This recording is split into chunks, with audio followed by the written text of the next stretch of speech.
Hello. Hey, welcome to Relove Guitars in the shed. It's a really interesting one today.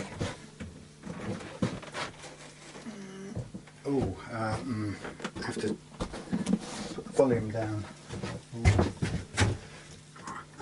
Right. Yes, so interesting one today. We have Paul's Epiphone. There's Paul. Black Beauty. Dun, dun, dun. Now, this is an interesting creature, an interesting situation. I'll tell you why.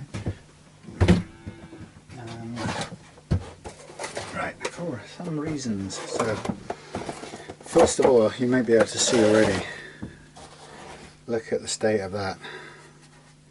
That's a mess. So it's got some acrylic on here that's Paul's done his best to remove most of it, but quite frankly it's yeah, a mess. Anyway, so the plan for this guitar is quite a lot. So we are going to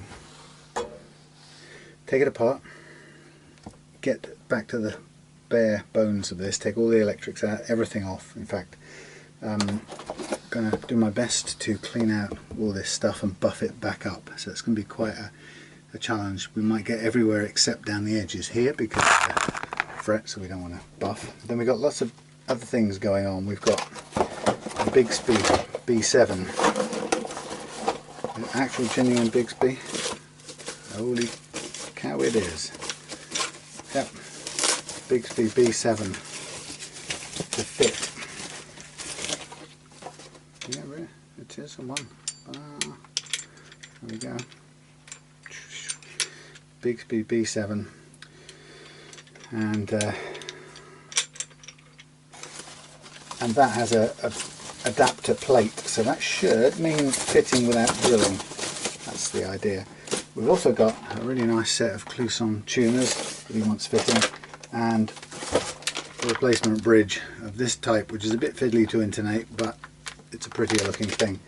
So as you can see from there, I want some strap locks to go on to fit to this big strap. So there's a lot of stuff to be doing, and there's a string retainer too, to make it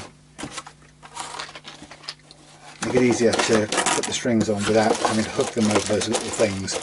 Anyway, so all of this can hopefully go in there. We can pack that out of the way, because in the short term there's going to be a load more stuff coming off here.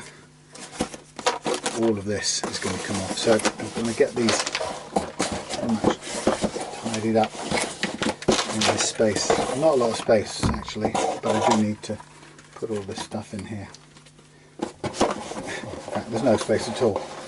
So realistically, I probably want to take that out and leave it separate, and then chuck everything in this box. So yeah, it's a long-winded thing, this, and the plan. This is an interesting one because Paul is a I've left my winder. Anyway, Paul is a latecomer to playing guitar, and he's about to start learning. So this is the treat, or the guitar he's treated himself to. Now straight away, some of you may find yourself saying, well, hold on, you know, how much is it going to cost to do all of this work? So what we're going to do, we're going to try and revert this back to a clean, shiny looking finish with a bit of help from some careful solvent application. Well, not solvent, but some stuff that hopefully will carefully remove any acrylic.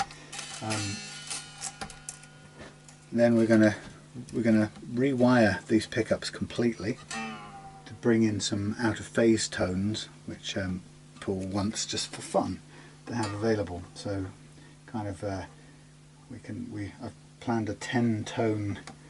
I've got some tied off ones here. I've planned a 10-tone Tessie, it should be called, wiring diagram, and I've checked it through Ricard on the Real Love Guitars Facebook page, and he reckons he's a bit of a wiring expert, and he reckons it's a goer. So we're going to wire this with 3 push-push pots and one single standard pot, and they're in the post at the moment, I think. Yeah, they haven't arrived yet. And they're going to replace these beer can, or they're going to replace these pots, but also we're going to replace, there's a set of knobs coming, so everything on this is going to change. And there's even a black graphite nut that turned up here, which I've pinned, or that came with it, that I've pinned to my whiteboard, which I may or may not use, and I've already kind of warned Paul about that, on the basis that for me I'm not a great fan of what they call graphite, which actually looks like shaggy plastic by the time you get trying to cut the nut slots on it. So no doubt it works as intended, but for me it's not the greatest material. So given that this already has a nut done in cream, then I'd be tempted to go bone. Now it's always handy to keep some strings as in this condition for any fret leveling. Now I've played this guitar already, and I have to tell you that it plays great. I really enjoyed it, hardly any problem at all. It's got a fantastic tone about it as well, so that's what I like. Now what I'm going to do, this is really difficult because these things are still curly, so you can almost never make this work when you've got the curly ends. That's why it does pay to take them out. But what I'm going to do is I'm going to put a little bit of tape on here just to lock this off out the way. Now won't be easy to undo it at the end, but it'll be better than having this unwinding everywhere and making an absolute mess. So that's going in there, as so. And off comes the original bridge. So you can see this is, all of this now is just going to be pulled apart, including the wiring. It's going to be incredibly extreme. I'm going to get everything out, except that. Now one of the things I have already pointed out to Paul is that we may or may not be able to get these out. And if we can't get them out, it's going to make cleaning around here, or refinishing or whatever we have to do, a little bit harder. But that's okay. We'll get there one way or another. So as you can see, all I'm doing really at this stage is just ploughing through and unhooking everything. Now where has my screwdriver bit gone? Yes, so I'm going to take everything off, strip it back, including the tuners. So hopefully we'll end up with almost nothing on here. The less the better. And then we are going to redo it from the ground up. So on the plus side, like I said, this thing sounds great. It's a really nice guitar to play. I played it for about an hour the other night. That hole's a bit shaggy, could probably need a bit of attention when we come to put it back together. Especially if we're going to put strap locks on, by the way. Sorry. You still with me? Strap locks are for my liking, they put far too big a loading on the screw here, because you know they kind of stand out a long way, so there's a lot of levering, or what do you call it? Yeah, turning motion or something. So I'm going to get everything off. We're going to cut wires. Everything's just going to get chucked away, not chucked away, but put into storage. And then we're going to come at it from scratch. No pun intended. But this is where I'm going to see if we can really get the buffer to earn its keep on this one. Now, it's never going to be perfect factory finish, but the beautiful thing is it isn't already. It's a mess currently. Now these are going to wander off if I don't put them in a bag or something.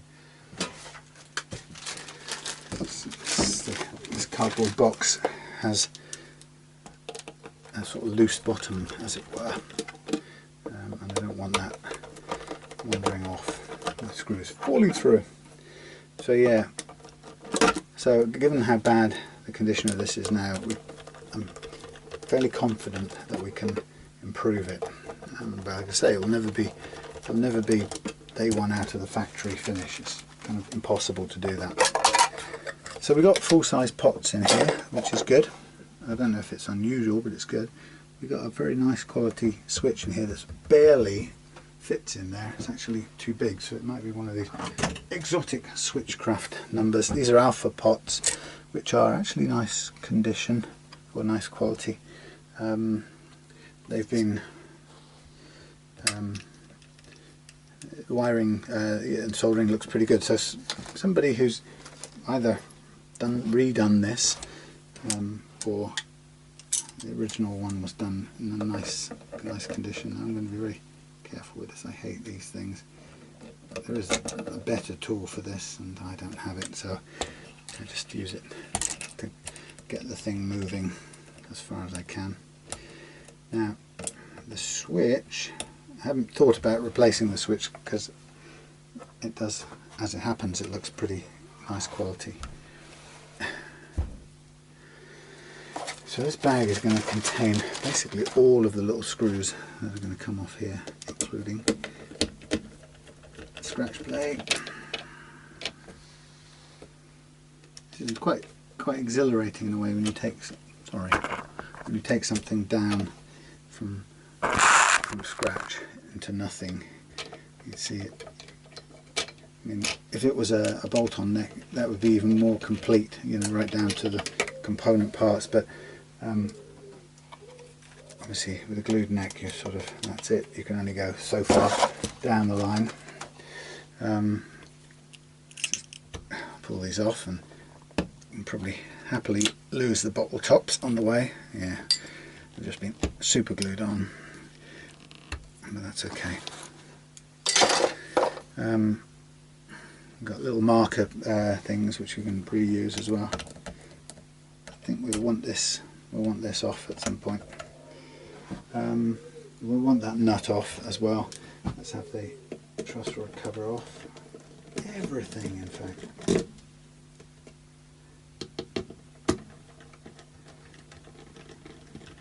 So Paul, if you're watching this, it looks pretty brutal. There's no sort of partial way to do this. If you think about it, we've got to get as much to the bare bones as possible in order to get as good a run as possible at the mess, the acrylic mess on the paintwork. So you know, taking it down to nothing is the way to go. It seems a bit drastic, but actually it's not that drastic. I know how it all goes back together again, and once you do, you can be confident in just pulling it all apart, knowing you can get it all back together again, providing you know the basics. Alright, while I'm here, I'm going to take these tuners off. These are Grovers, nice quality.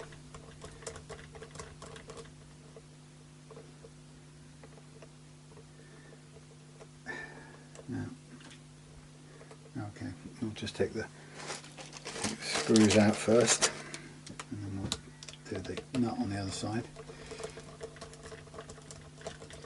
Yeah, so we'll get onto this today.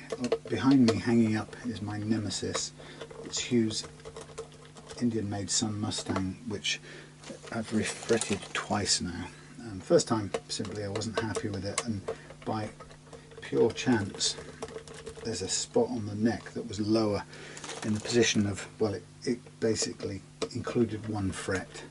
It's probably a bigger spot than that, but it included one fret, and so the fret went into a little bit of a trough, and it meant that, try as I might, I just couldn't fret level it to give me the range of bends that I wanted. So I just decided to redo it, and then the electrics have been quite a challenge on that as well. So finally I've got the neck how I want it, and actually this time round it came pretty much straight off, straight from the refret, so that, you know, kind of goes to prove what I thought, which was it was the fact that I didn't sand out the neck the first time round. I just refretted on top, and I was left with that problem. But anyway, this time I re-radiused the fingerboard as well. So that is now waiting to be polished out, and then basically the tremolo set, and it's good to go. And then I can move on to the second of the two Cosmoses. First one is paused at the moment. I've done the fret leveling, but it's paused because I'm going to take the pickups out and wax pop them sometime, hopefully at the weekend, which will be a first for me. But I'm going to do it in a fairly simple approach, so there won't be anything too sophisticated. It'll just be some paraffin wax in a saucepan. There's a big crack of lacquer that's come off, or finish that's come off around this screw here, so I don't know whether somebody's done something after. It's not like a factory, it doesn't look factory to me, it looks like somebody's had it taken it off and on a few times, but I could be wrong. That's what it looks like. Anyway, so there's some bits I'm taking off here.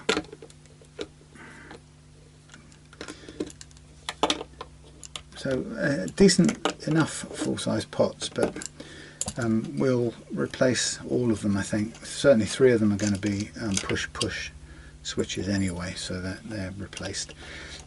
And we might as well put a new one in for the 4th one. Okay, so there's our, we've got our switch knob markers, which we can put back on in the rebuild with the new knobs. So yeah, coming back to that original point I was looking at, which is some people think, well, the amount of money going into parts, rewiring, all the tricky bits and pieces on this, you know, people think, well, what's the point? Why would you do that? And I guess, wow, look at that. That's an original Epiphone switch. It's good nick. Wow, it's long. I mean, it's tall. I've never seen one as tall as that. Anyway, yeah. So the question would be, you know, people might say, let's think about this. Since that's all in good order, it might just make sense for me to maybe cut things at this end actually. So we've got, where did it go? Lost track.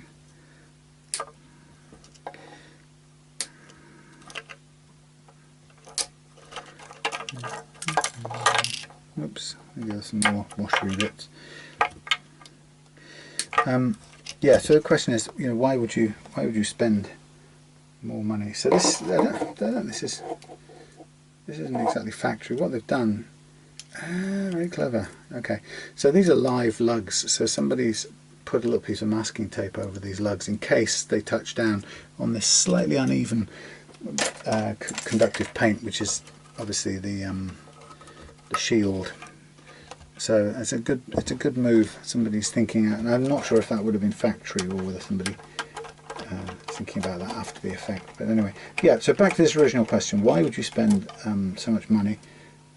Sorry, my phone's ringing. Hold on, I'll be back with you. Okay, that's interruption. That was my brother.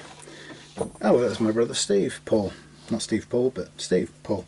Anyway, so here we are, kind of down to the bare bones, and what I'm just trying to see at the moment is whether or not these come out. Now, they probably don't, so I'm gonna have to think of a way of trying to protect these if I'm going to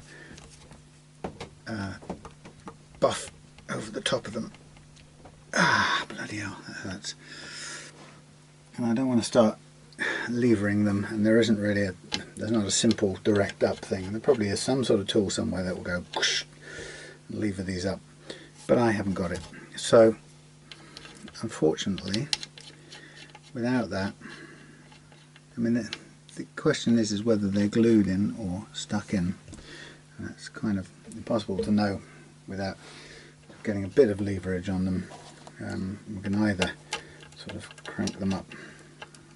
Let's something like this, which isn't a bad approach if you've got some spare wood, some offcuts to use. And what have I got? Somewhere over here. All the little bits being put away. Okay, let's use a little offcut or a test piece of Koa and Poly, which we're not going to use now. But let's see if we can use that. So the idea is, of course that's too bloody tall now, isn't it? Need a thinner piece, would you believe? That's going to come all the way out. So I need a very fine piece of plastic or soft wood. Now I have got some tied up in, where did I put it? Come on, thinks to himself. It's in with this. There's a little bit of shame in a way, but it's incomplete, so let's see.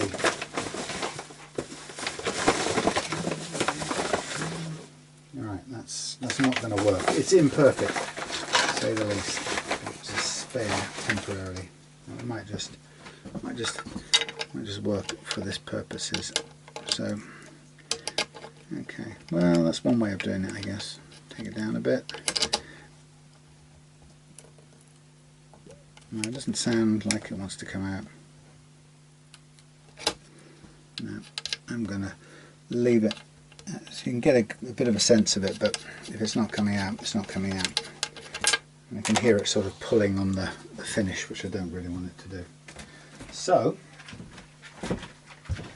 it makes things just that little bit harder because we have to work around this, but it's not the end of the world. Now in the box there we've got all our, most all of our bits. There's one more thing I'm going to not take off, and that's going to be the nut. Here it comes. Kind of a hard plastic, not bad, but much easier to use something like bone when it comes to getting a really low first fret action, which is what I want to do when the time's right. Now, come on, you get in there. Stick that back there. Now here's interesting. So we have some pretty disgusting stuff on here, and it's acrylic, and there's lots of different suggestions that people have given. So they say things like, get yourself, I'm going to try a few things, right? So what we've got here is some number 1 Eterna Shine. Okay, now this stuff, I'm just going to pick a spot that's gummed up with this acrylic, and I'm just going to work it with this Eterna Shine stuff to see if it on its own will gently remove this acrylic, because in some ways, as everyone's pointed out, you do ideally would like to remove this unwanted paint without any throwing any substances, you know, that run any risk at all of affecting the underlying finish. Now the underlying finish on this is poly, so it's a thick poly layer, or relatively thick anyway. So just a quick look. So this gets a pretty fair whack of this out of the way, which is good. Now it's going to be a bit more difficult when it comes to here, because you actually see this is, you get your fingernail ooh, scratching the blackboard. You get your fingernail under here, you can actually start to scuff it up and remove it, which you could kind of do with a little bit of soft plastic like this, but it's not brilliant. So it would be nice if we could remove that with something to soften it up or take it away. But just on the basis of this lighter coverage down here, even where it's a little thicker, we can rub it and it will eventually come away, leading to a very clear, a very shiny finish. So, but this is expensive stuff, I have to say, so I've got to be very careful. I don't want to use it all up, or, well, you know, just charge it charge it to the job. Now this here I'm looking at it and it's got a kind of a matte finish, but this scratch remover stuff is cutting through eventually through this acrylic matte finish, and maybe you'll see it in a minute, and it's not done it all the way across what it's trying to do, but it's yeah, it's cut through some of it. I don't know how well you can see that. So it's still matte, but it has the power to do that. So technically you might say it could be an elbow grease approach, but I'm interested. Some people have said different things, so they go, use some IPA solvent. Right, now IPA is contact cleaning stuff, so what I'm going to do is I'm just going to do a very small test. This is a crappy cloth. I don't know why I keep these, they're just so stupid. They're great for doing your sunglasses in the car or something, but they pick up so much sawdust and stuff like that, they just don't work in the shed. So I'll use another piece of the more expensive rags, and I think what I'm going to do is I'm going to dab some on the end of here, spray some on the end of here,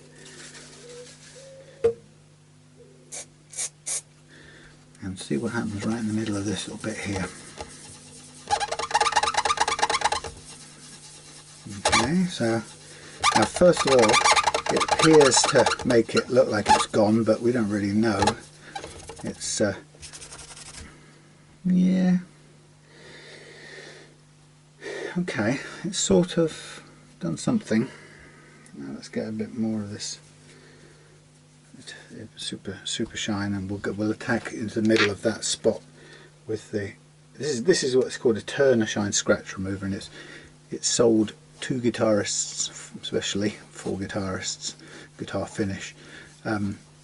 There's probably some cheaper equivalent somewhere else that people in the car industry have access to, or something like that. Well, you know, there's probably no great magical secret to it. That's not bad actually. I don't know how well you can see that. Can you see that? That's cut through. Question is, would that have cut that way without the IPA solvent? I don't think it would actually. I think it's a good combination. So let's try just a heavy patch of that next door without the solvent on it. It does it, it'll do it, but it's a lot slower. It's more like sort of slowly abrading it off, but yeah, it is much slower. So judging by this, the IPA stuff hasn't done any noticeable damage to the finish, so I'm going to try a spot here where it's really mucked up. Now this has got loads of scratching here as well from where I think Paul went about removing it, so I'm going to just tackle a big patch in one sort of blob. Now the scratching part of it I'm not entirely too worried about, because once we get the buffer out we should find that it's workable. Now that hasn't seemed to, well, it hasn't done too much because this is buffed, this is now scratched lacquer. I think this probably could do with repositioning. Yeah, that we're actually now dealing with some lacquer that has been sanded back now, and that will never shine until we've sanded it out with finer, potentially a finer grit. So that's a challenge there. So let's just concentrate, since we trust the IPA, it sounds like a beer, we trust the IPA solvent. Let's get it to remove as much of this, getting rid of the glue from the treble rhythm switch ring thing, and it's going under my fingernails and it's not good. It's dangerous. Now we've got some bits sticking up here that we can get some fingernails on, which is good, and we go right up and around these pickups because they got clearly mucked up in the acrylic painting process.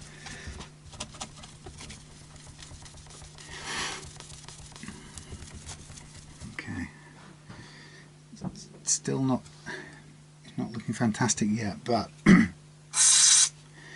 think it will get there. Now, one of the challenges I think will be how, if at all, we can protect the gold finish on these posts, because my experience of using there you are down there, the buffer will just rip it off basically, and there'll be chrome before you know what's happened. Nice and aerobic. Okay, so we've thinned out that stuff, and it's now going to probably, it won't be long before that lifts off quite well with the Eterna Shine stuff. And it would be good if we could use the number 2 Eterna Shine, because they've got more of that, and it's the more numerous, more voluminous of the two. It's always the stuff that gets left when you've used up the cutting stuff. So if you, my motto is, if you can get away with the number 2, then do.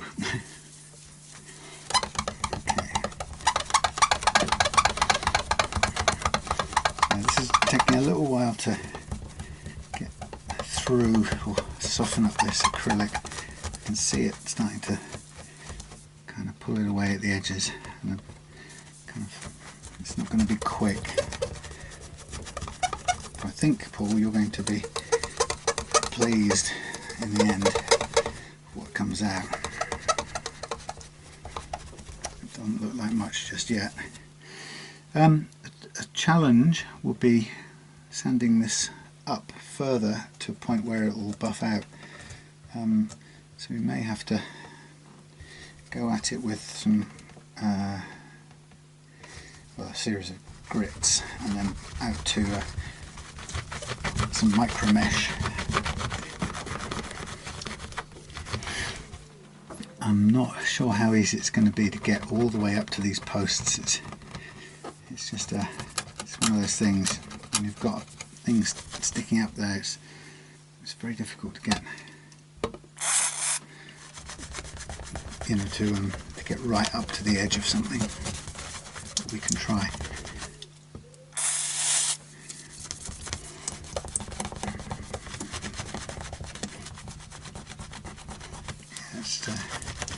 It's quite effective. It's not doing what I thought. I kind of had an idea that it would somehow soften it up and, you know, wipe it off, or, you know, in a classic solvent way. But it's helping, but it's not quite doing it that way. But it's definitely making inroads on it. Yeah, this is going to come up very nice. Now, what I don't think I have is anything else that will cut away at it without scratching. I'm thinking about plastic. Maybe. Oh yeah, maybe. Actually, that's not too bad. See, it's cracking and flaking the what do you call it? Acrylic, but that's actually really good because it's taking the remainder away. Yeah, not bad at all.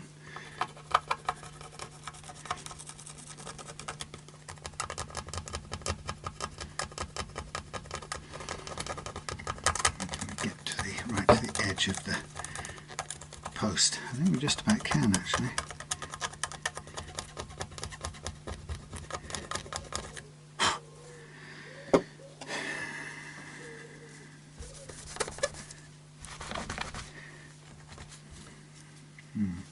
So I'm thinking out loud, what's it going to be to cover off these gold posts with? And I'm wondering, well, I've got double-sided sticky tape, that's the first thing, but obviously if I use it sticky side up, that's going to catch on the buffer easily and make a mess, so that's not what we want. But then we could put the double-sided on but leave one side covered, so it just acts as a covering tape. And that's pretty sticky, so that might work. Oh, there you are down there. Sorry, little camera. Yeah. to know. Okay, well we're sort of getting there. Actually, oh, I can't bear the scraping noise. The thumbnail's doing quite well.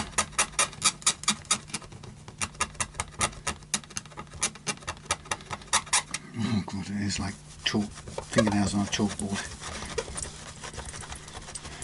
So I'm trying to get as much of all of that off before I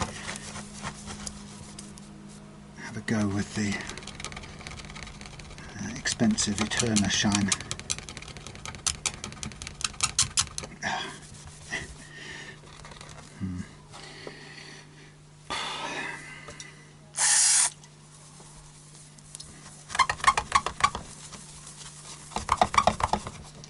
Quite a bit built up around these potholes too. You can see it sort of pooled.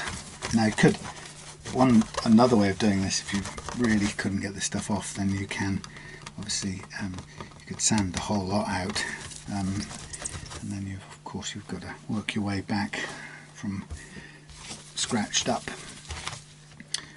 finish back to a kind of workable level that you can buff out, and that's quite a lot of hard work. Now, I'm not really sure how much this IPA is doing, but it feels like it's helping. There are little globs of this stuff still stuck there, and there's quite a lot gathered around this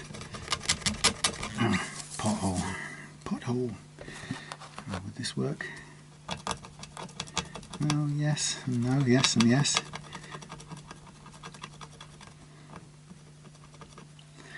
I don't really can see anything here, but you possibly can see that starting to flake, which is a good thing, and you can encourage it. Fingernails and stuff, and it'll eventually kind of breaks it all off, and you'll eventually get through to a point where it's gone enough, and then the what do you call it, the Eterna Shine stuff will take over. So let's take a piece of Eterna Shine around the edge of here and see if we've gone far enough with the IPA. Again, this is the expensive stuff, so sounds like something from League of Gentlemen. It's special stuff. Now the Eterna Shine still struggles a bit with the blobs of acrylic sticking up, so they probably still need to be scratched off, because actually that actually represents quite a big piece of gunge on the surface. But once you've kind of scratched it off with the thumbnail, it's kind of quite compliant. You can get clean and get it smooth after that. So I think it's just elbow grease and time, and finding the sticking up bits and then giving them a hammering. So it's getting there. As I say, there is quite a bit of scratching where Paul's obviously used some paper or something in the past. Let's try a bit more. Oh no, I was going to use the number 2, wasn't I? Which is in greater supply. It probably requires a bit more elbow grease, but let's see.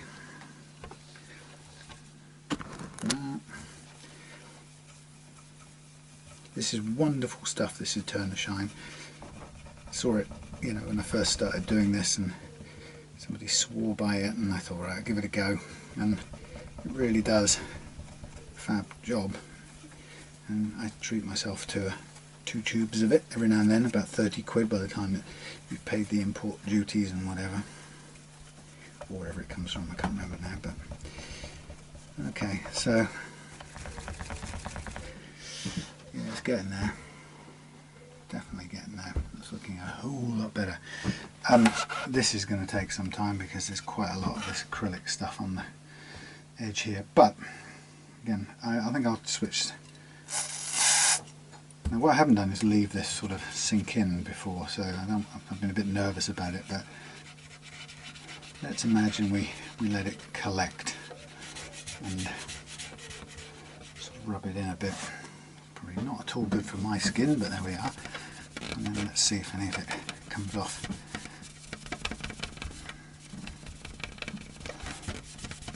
So right in the curve here, and we'll see if with a little bit of application of the Eterna Shine whether we get anywhere quickly for the soaking of. You know what, it actually did. That's not bad at all. I think it probably deserves a bit longer on the surface. Wow, that's impressive. You can't see it. Stay.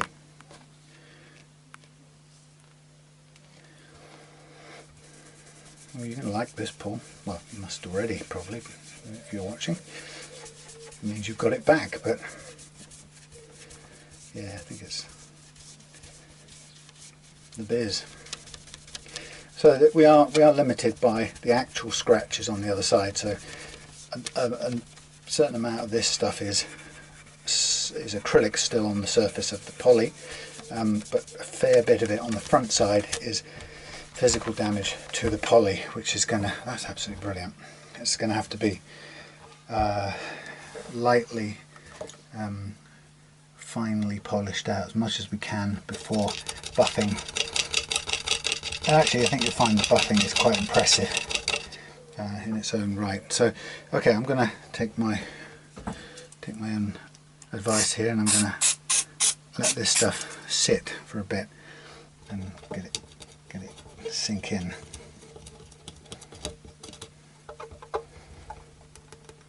I'm trying to pick up any lumps that I can feel easily. Just fire a bit more around here.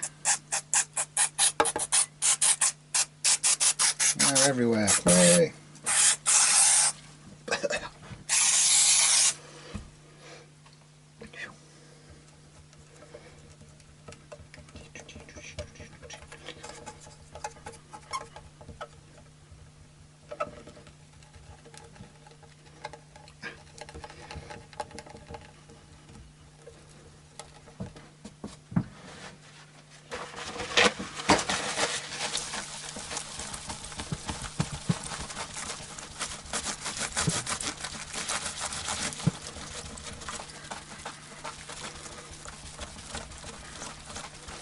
Not so bad, not so bad.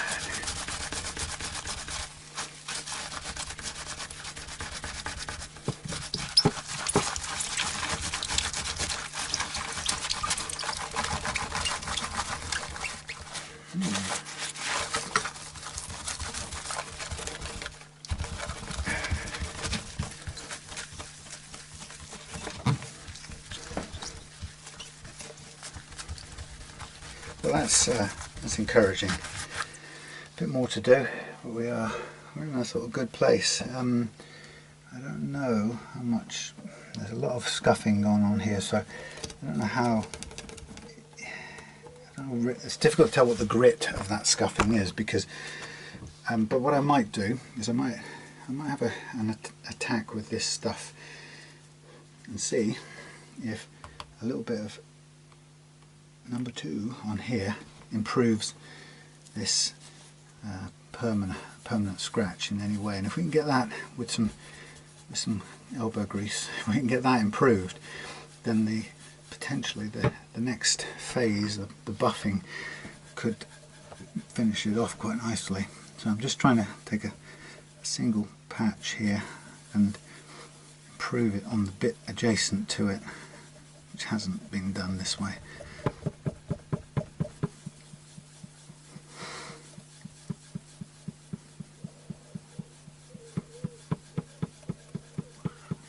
Often what you get is that you find that this stuff does a fantastic job of polishing around and over the top of your grit, whatever your grit scratches are. So let's say, for argument's sake, the scratches on here came from 600 grit paper. What you'll find is that this can't conquer the 600 grit, but what it can do is it can sort of work over the top of it, so you lose the dullness, but you can still see the scratches in the actual finish. Now the only way you'd get rid of that is to physically take all of that down grade by grade, or another alternative would be to spray on top of it another layer and work on that. But I don't really want to do that because it's very difficult to get a good flat layer on a guitar like this in a shed environment. You really do need to be kitted up. But as I say, you'll probably see that scuffed dull patch is gone and it's starting to shine, but underneath it you can still see the hairline scratches, which is because this is doing a great job of polishing it, but it doesn't have the power to remove that 600 or whatever it was, let's call it 600 grit. Now I'm just trying to loosen up these last bits, but again probably need to just soak them a bit. But yeah, with this in mind, I think we are in a good spot. Now I don't know whether this will help loosen this up a bit. Maybe it won't, who knows, probably more stubborn than that. Maybe it will, maybe it won't. Anyway, so this just kind of goes on for weeks and weeks and weeks. But it's when we get the thing polished up a bit, it'll be immensely satisfying, I promise you.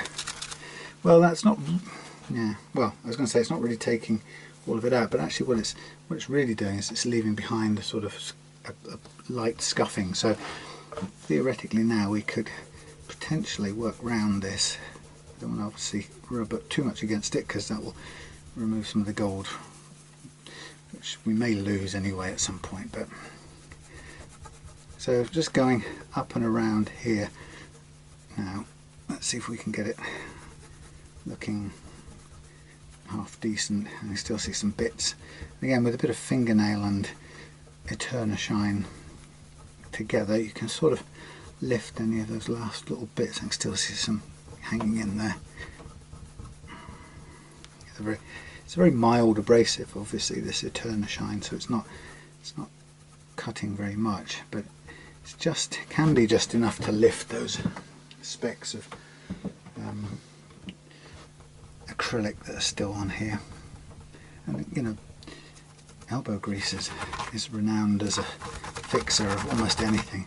So typically we're starting to get a shine building up there. It looks way better than it did, and if we've got any mess at all, it's only right up against the edge of the pot, which you sort of expect because it's very, very difficult to go beyond that. Now what I was looking at is down the side here we've got other quite significant build-up of that stuff on here, so we've probably got that all over the lens. What the hell. So let's just let it soak up. Let's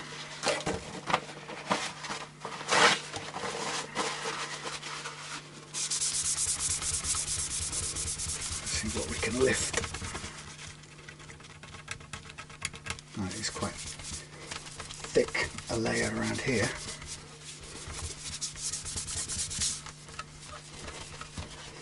But it gets there. That's the amazing thing. Chuck on some more here.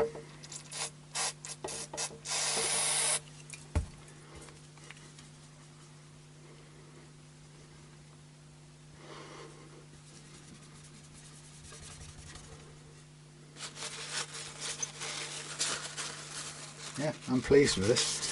It's definitely working out. Again, it is a lot to do with a bit of force applied with your solvent. Seems to help. Kind of, yeah, it does. It rubs it off. Keep that force applied. Now it's not perfect, but we'll get there. A couple more squirts. Yeah.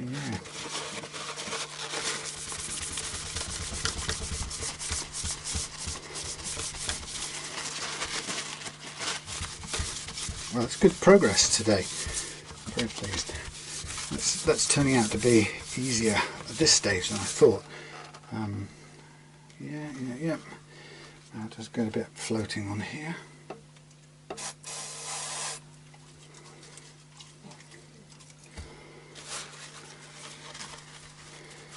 yeah, I think that's gonna come up nicely. If we use the narrow buffing wheel as well for the bits where the neck joins body, we should be able to get away without accidentally polishing the frets, although that's not, it doesn't seem like a bad thing to do, but the problem with that is that the frets very quickly discolour the buffing wheel, and then the problem is that will then get transferred onto any finish you're working with straight afterwards, which you don't want.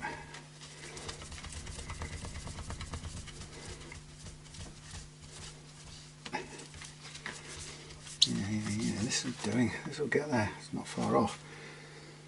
A bit more on here. It's almost at the rubbable level. Push really hard and it comes off with the solvent. Yeah. And then with another going over with some you know, eternal shine of the spotless guitar.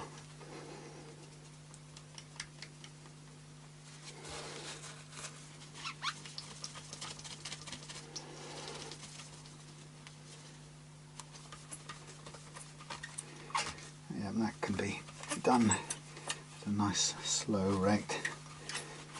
The eternal shine stuff. That's not bad. Whoops, getting there.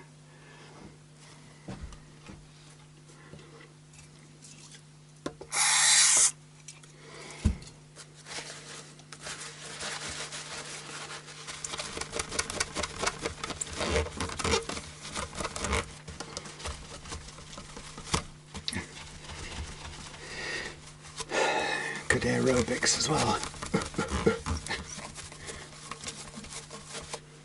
Oh yeah, ooh baby. So what's going to happen then, Paul, with this is that we'll get the hideous damage off, which will be a kind of surprise visually anyway, so it'll look a hell of a lot better. But when it comes to the scratching stuff, we will get as much of that polished out as possible, so that it looks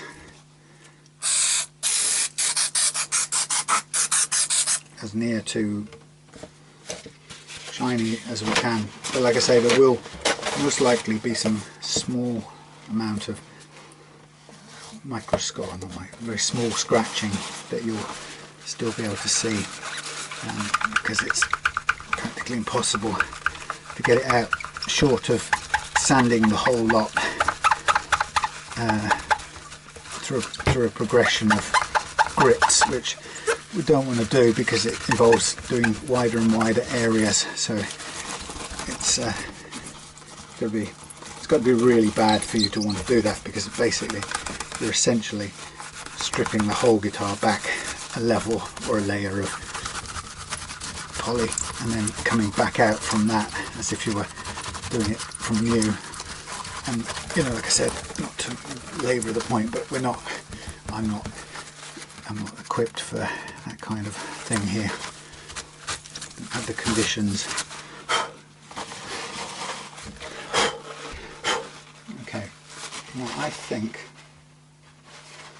this has got some masking tape still on here. Why is that? Somebody's worked on this, haven't they?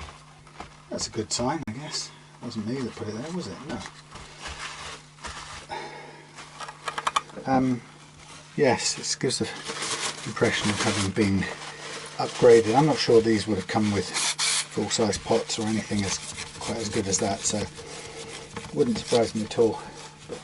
But this has been upgraded along with it. Ah, shit, that hurt. Along with its artwork, enhanced artwork. Okay, so just for beginners, the next thing you'd do is you take I don't know how well you can see this, but you take a spot like this, which is pretty grim, and then you could add some number 2 and then work on it. Now, like I said, I'm not going to resand all of this up from scratch, or puns intended. I'm not going to redo that because I don't know what the grit is and I don't want to have to guess it and strip more layers of stuff off. So what I'm aiming to do here is I'm going to try to minimize the scratching, which is pretty much what this scratch remover likes to do anyway. It doesn't remove it, it can't simulate being 600 grit paper when it's not. But what it can do is it basically cleans everywhere around the scratches, so it minimizes the rough edges, and you kind of hardly see it unless you look closely, in which case you can actually see all the little scratches that are left from whoever was cleaning this up before. But anyway, it's not a big deal because it will still look pretty good. And then with a bit of luck, put some polishing compound on and give it a good go with the wheel. Got two compound grades, so you never know, it'll probably come up a lot more impressive than even I'm thinking at this point in time. So it's good when you're doing this, you can pretty much straight away see the bits of little remote blobs of poly sitting there, and either you can sort of rub them out or you can scratch them out. Okay, so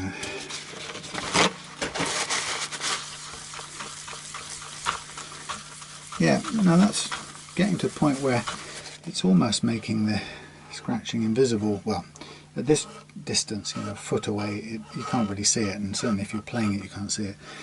Looking up close you can see it, because like I say, it's not really removing that scratching. We might find that the buffer does a lot better job of removing it than that, but we could just keep on doing this. I'm going to switch the camera off now anyway. Just concentrate on doing a few different places while listening to the radio. Okay, so we'll get there and I'll show you me when I'm ready to buff it out tomorrow or something, tomorrow evening. That would be cool. And actually, I'm hoping, all told, this bit won't take too long, judging by how far we've got tonight. We're sort of 2/3 of the way there, I would say. Anyway, alright, good. See you in a bit. Okay, a very quick check-in. So, without any buffing at all, look where we've got to.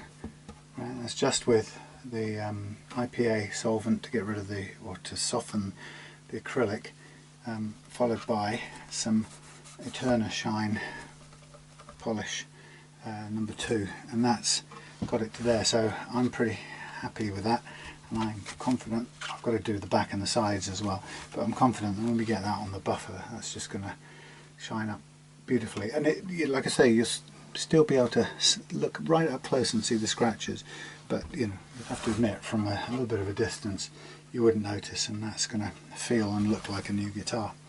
So I'm dead chuffed with that. So see you again. Okay, I've just been doing a little bit of cheating, as in doing stuff ahead of thing, but I've been listening to an audio book, so as you know, so forgive me. Okay, well we'll go with where the wires are. No, where will we go? We go both up.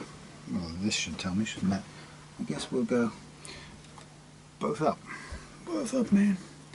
Through the middle. Both up. One bridge back. So this originally, this is a little bit of a, not confusing exactly, but this has got a switch on it, the like of which I haven't seen before, and it's a switch that's made specifically for this kind of. That's interesting. Were these in different places? Because that's a neck. Dot neck bridge LP neck. LP neck. Right, so this is the neck. How strange.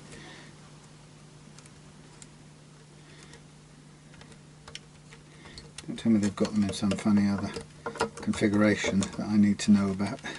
And here we've got the bridge pickup. Let's just shove these down so we try and get them through. they're about the same size, so that shouldn't be a problem. Pull this one through. Loads of room, not so much room. So I have a feeling that these were reversed on this guitar. Dot, we've got neck, bridge, LP, neck. Oh, wait a minute, 2 necks. Okay, so that's what they did. There's no middle. Okay, let's get this the other way around. So this is the neck. So we've used 2 necks, but just changed the position. Okay, anyway, yeah, so the point was this has an interesting switch on it, the kind of which I haven't used or seen before.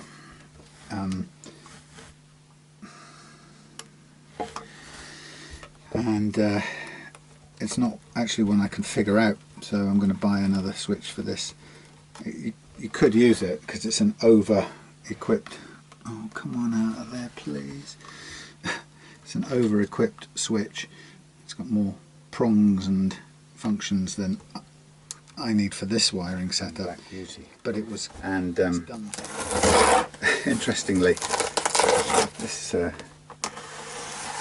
guitar is getting a lot of upgrades and nice bling attached to it, including, the plan was some nice gold Evo frettage, which I've got here. We also the plan was to replace what Paul had said was plastic inlays on the Epiphone, and I kind of just took him at his word, and he identified some look at this, some mother of pearl inlays which we got in, and now I've got round to the guitar again, and lo and behold, we've got mother of pearl inlays in here already.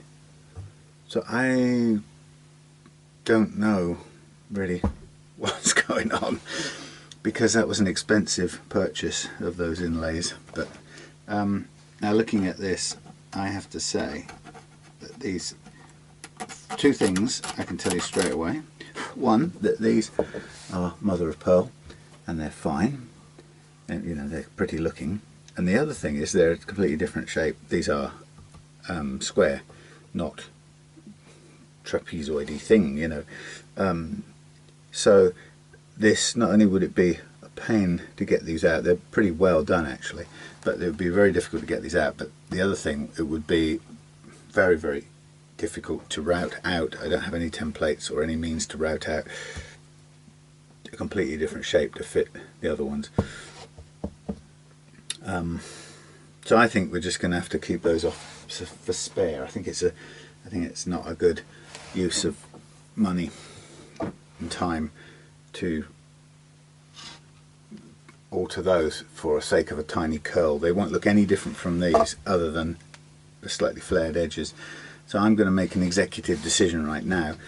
I think the gold frets is something that's going to look great with all the gold bling. We're going to leave those inlays in. We're going to re-radius this very slightly, which will be a 12, just to smooth off those inlays and freshen them up anyway. But yeah, it's good. Here's a 12. So that shouldn't be any problem at all. The only challenge, as you may have seen many times before, with set necks is getting down to getting the fretting done right down here. It's a bit of a challenge, but we can do the best we can with it, and we'll build a jig rig, and so on and so on to get it done. Now what I'm going to do is I'm going to approach this way round to begin with, so that if there are any blemishes on the edges, they won't be on the playing fingerboard edge, they will be on the up edge. Okay, so yeah, that's a funny one. It's funny, I guess it's a case of taking it at the owner's word, thinking, okay, you know, that's you know what's on there. That's how it's going to be. In fact, it's already mother of pearl. So we would be a lot of quote unquote destructive work for no significant improvement really. But anyway, so we're going to give this a bunch of jumbo Evo frets, and that will just look really cool. But it also make these frets, give them a load of life. This isn't technically in need of it. Originally the choice went like this. Can you change the inlays for mother of pearl? Yes. The second thing was, well, if you're going to put new inlays in, the logic was there's no point putting them in and then trying to sort of smooth or shape each fret individually to a smooth finish, because your inlays are almost always going to either stand out or going to have glue sticking out or whatever. And in fact, typically you want them to stand out so you can radius them down to absolute flush. That's about the only way you're ever going to get it. You're never going to route or cut the inlay to the exact dimension of the thing. And the worst bit it would be if you end up with a cavity. So in order to do it correctly, you have to have the frets out, or you have to do it at the point at which you're building the neck in the first place. So I said to Paul, tell you what, if you want the inlay changing, then you really would suggest either not doing it or doing it at the same point as refretting, because you can then radius out any you know, where it sticks up, any glue spill or any proud mother of pearl. So that was the reason for that decision. So we ordered in the gold fretting and also the inlays, and then lo and behold,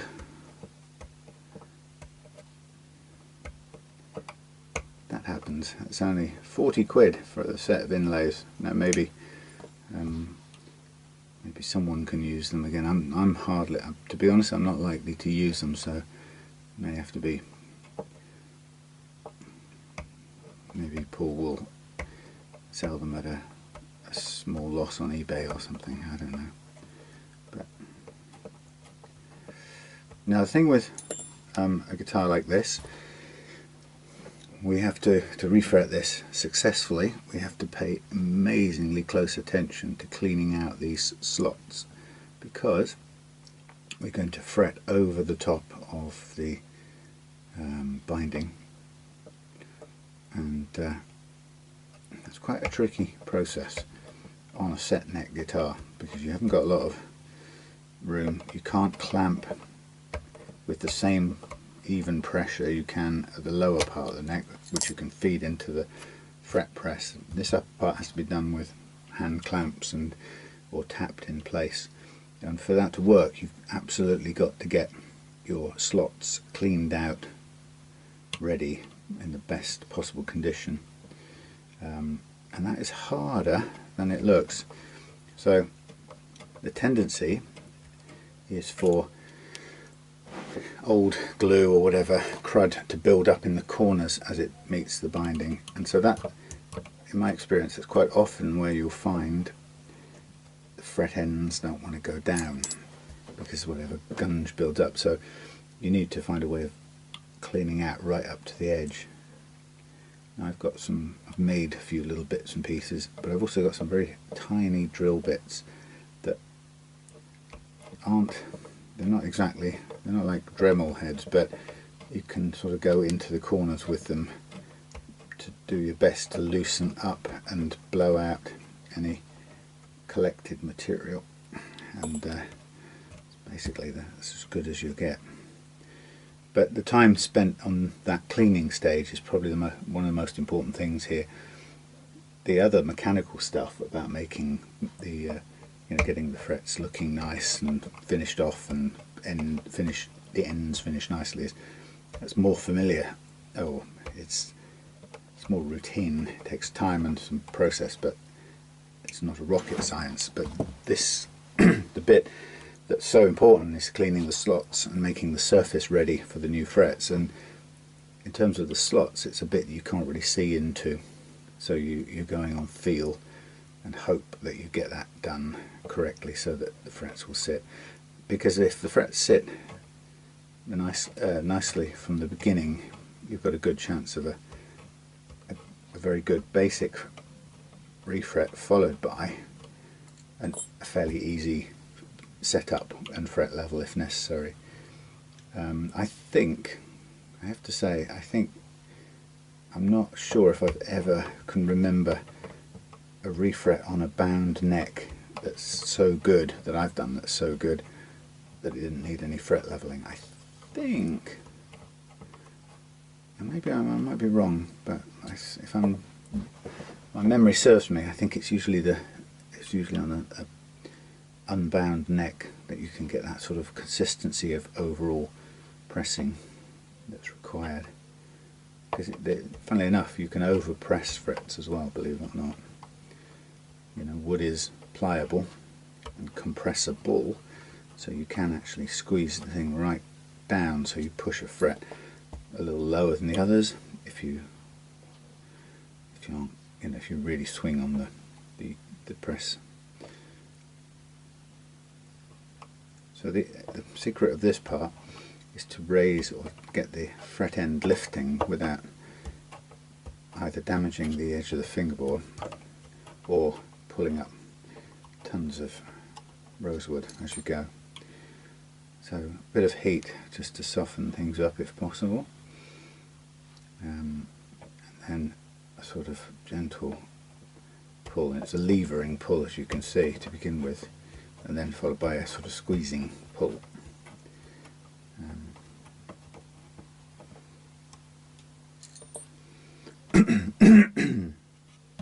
Yeah, that's, I don't see, unless I'm crazy, that's got to be it's got to be mother of pearl. I don't think that's plastic. Maybe it says so in the spec, I don't know, but to do this I would need to get a full set of templates for these pieces. Well, maybe not. Oh, I would have to, would I? Could I do it by hand? I don't know. I don't want to consider it, to be honest. And the other thing is, I bet you if we put any of those pieces on, I bet there'd be some leftover space that we couldn't do anything about.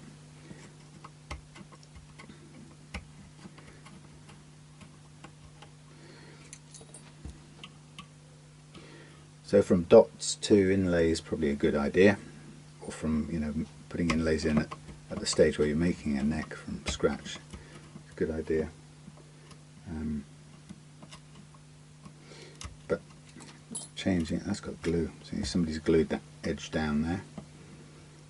No surprise, it's quite sensible if they couldn't get it to stay down. But that means there'll be some glue crunched up in that corner, needing careful removal.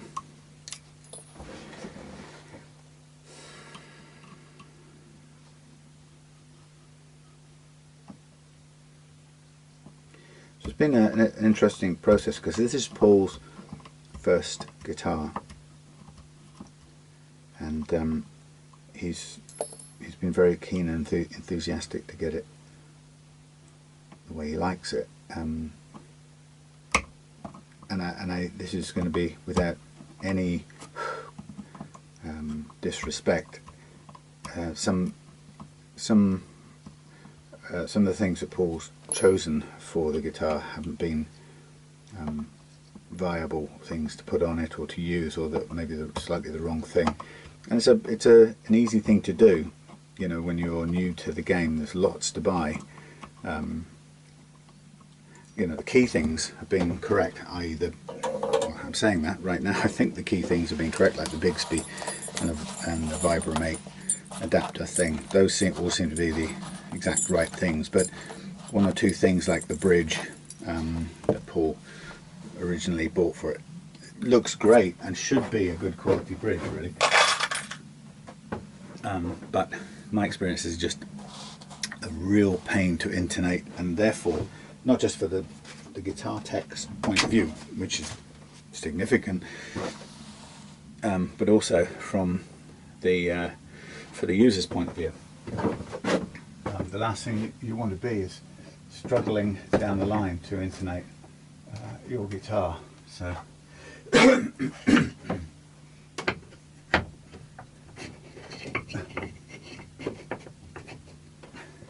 so we have a 12-inch radius block here.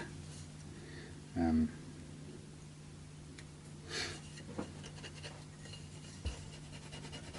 bit sticking up. So what we can do is we can put some double-sided tape on here, and we can put on some 180, if I can figure out where it went. 80. 120, 120. It seems to be overstocked with 1, 2. There you go. Now the whole.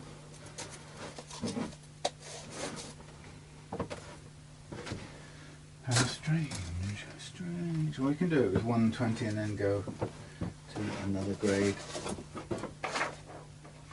Oh, there it is. I thought I had some more. Oh. Okay, so we've got a variety of different things here to choose from. Oh, this is unopened. I haven't even opened this. We've got 400 grit as well. Ooh.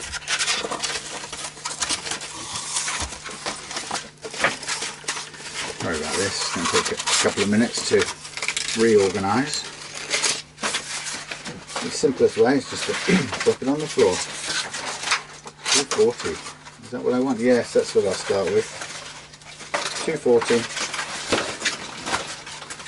Okay, so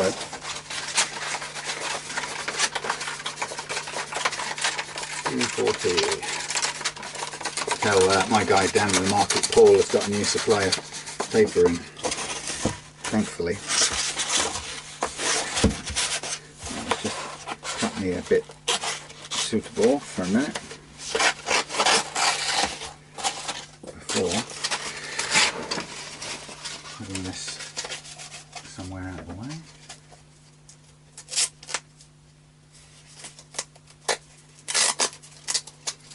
$2.40, some more 80.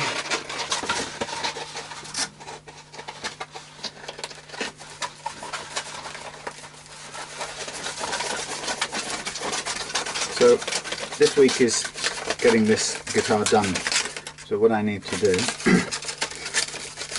is I need to refret it. I need to then refit the new pickups, of which I've only got 2 at the moment. The third one is coming from Toeman. And for this guitar, we've got 2 Seymour Duncan pearly gates set, and that's going to be for the middle and the neck. And then the bridge, we're going to have a JB Seymour Duncan with a higher output. So we've got a sort of a bridge boost. And then of course we've got the switching to add in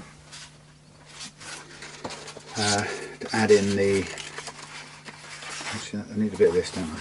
Yeah, we've got the bridge switch to add in the bridge, sorry, the middle switch to add in the middle at any point, plus the out of phase tones when I finally got the wiring done. So for that wiring I forgot plots. Now we already did it once if you remember, but the if you maybe don't remember, but anyway, we did it once, but catalogue of errors I suppose. I hadn't factored on the, I learned later that it was impossible to get the out of phase switching to happen with the 2-wire pickups. It just wasn't going to happen at all, so I had to find that out the hard way, as you do. Anyway, so it's not such a big deal, but yeah, it took a that took a few hours. Anyway, I figured out the good thing was that it taught me that the wiring worked, by and large, or the schema worked. It's just the fact that I hadn't, rather silly, I'd assumed it would work with the 2 wire pickups. Apparently it would work with 3 wire, but it was just an excuse for Paul to get some new ones in, which he'd been thinking about since the beginning, so it makes a fair bit of sense to take that opportunity to do it.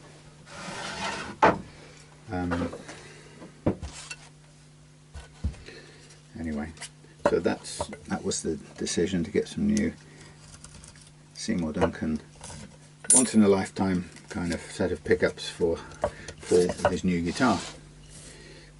Anyway,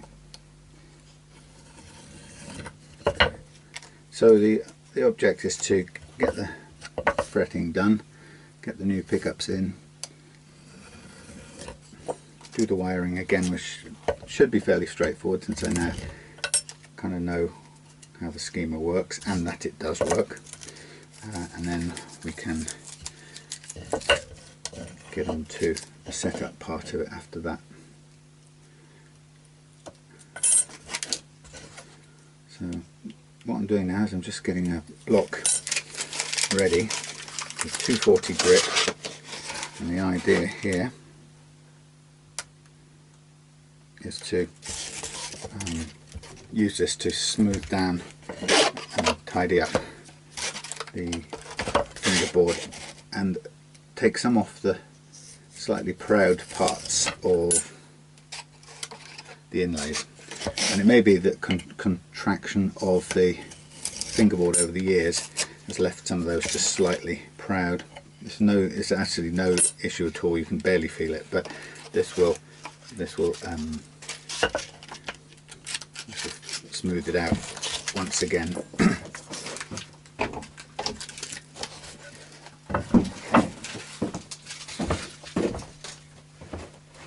So I'm aiming to get all of this done by the weekend, because I know that Paul is desperate to come and get his guitar.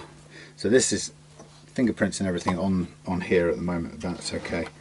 We'll tidy that up. Now, the one thing I just want to do at this point is I just want to check the flatness of this neck. Now, the thing is, you can use any kind of straight edge at this point, really, because there's no frets, so you don't have to clear the frets. So I'm just looking generally to see whether this is bowed, concave or flat, and in fact it's quite bowed. So I want to just make an adjustment on the truss rod before I do any sanding at all. So it's bowed, so I want to, what I want to do is flatten it out. So I'm going to tighten it up. If I can get the correct tool in there. There you go. Sort of feel. Okay, so that was through the middle point with no, okay, that's now going slightly.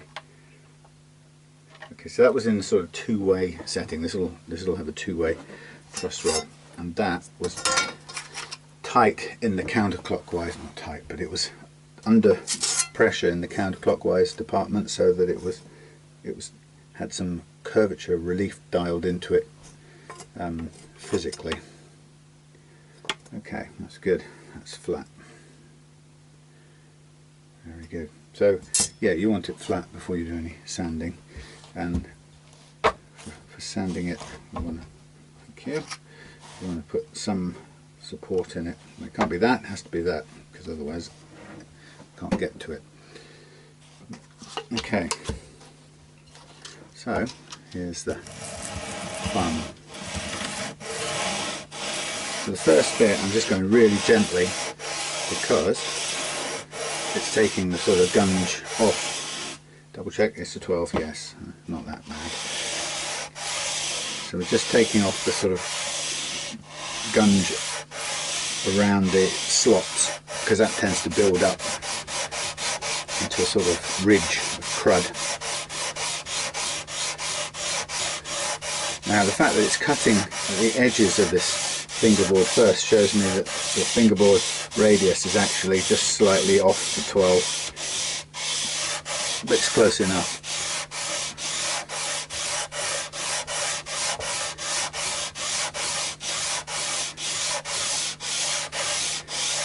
I'm using 220, so it's quite a slow cut, but you can see from that it's not cutting in the center, so it means that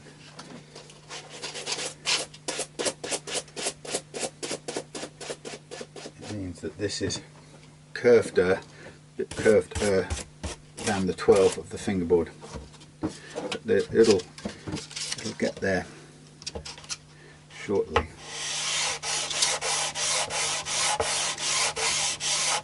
And again, the sort of accuracy of the radius against the frets you cut is also a pretty important element in how well your new set of frets seats to begin with.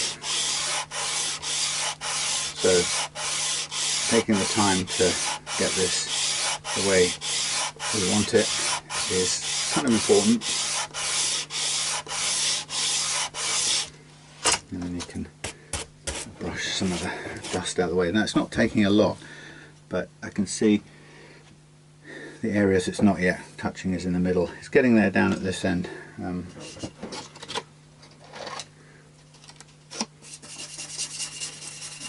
Take out some of the built up dust.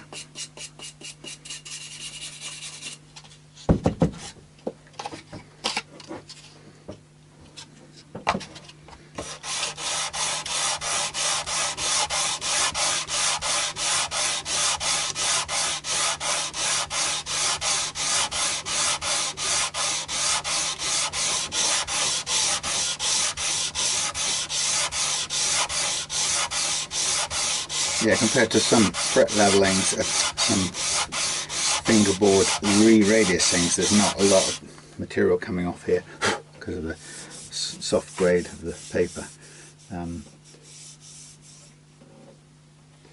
But it's getting there slowly. Let's just move these things out of the way.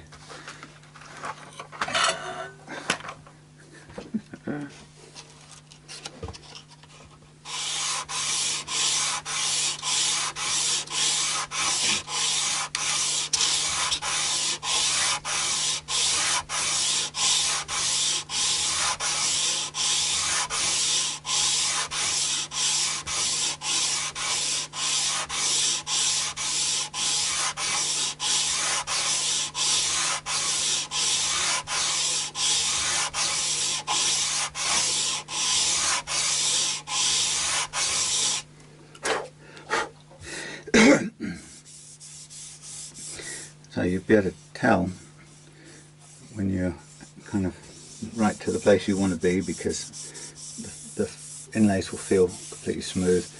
You'll have lost all of the ridges, which we haven't still yet, down, you know, where the frets are being pulled. But it's getting there. And like I said, it's a very light gauge, light grit paper.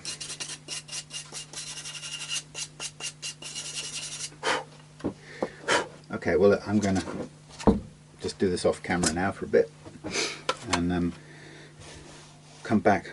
It's like chocolate. Come back when I'm ready to clean out the slots and cut wires. Okay, so see you in a minute. Okay, so we are cleaned out, sanded, and so on and so on. Now we've got the wire, and this wire is nearly the biggest jumbo. It's not quite the biggest jumbo, I don't think. It's one size short, but it's pretty chunky. I think it's one size down from the ultra crazy one, but it's nice stuff. So, sorry, I've now got rosewood in my lungs. So what we do now is we cut ourselves a set of frets for this guitar. But the first thing we're going to need to do is basically I think about half this so we can work with it. And it's quite brittle, so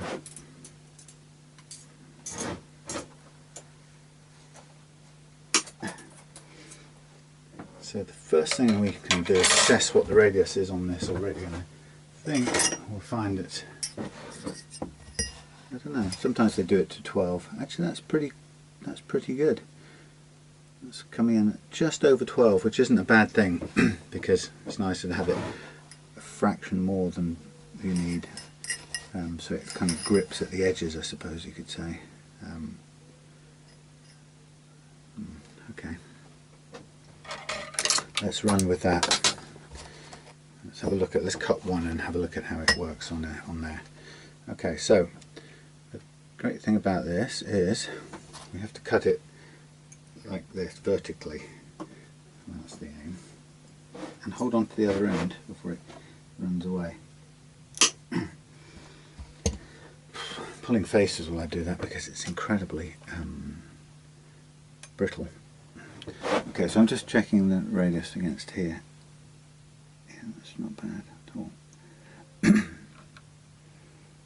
It is a fraction over, but let's have a look. Now, the challenge you've got, and I'm constantly trying to think in my way around this, the challenge you've got when you get to this end, alright, is that first of all we've got to cut an overhang. So we take this fret and we munch away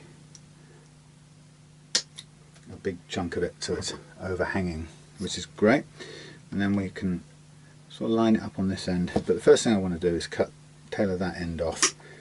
So we've got an overhang and we've got a square end. Now if I put that on there, I can see where my overhang begins and finishes, and if I get a marker pen, some style, okay, that's nearly bin worthy. They're all a bit worn out.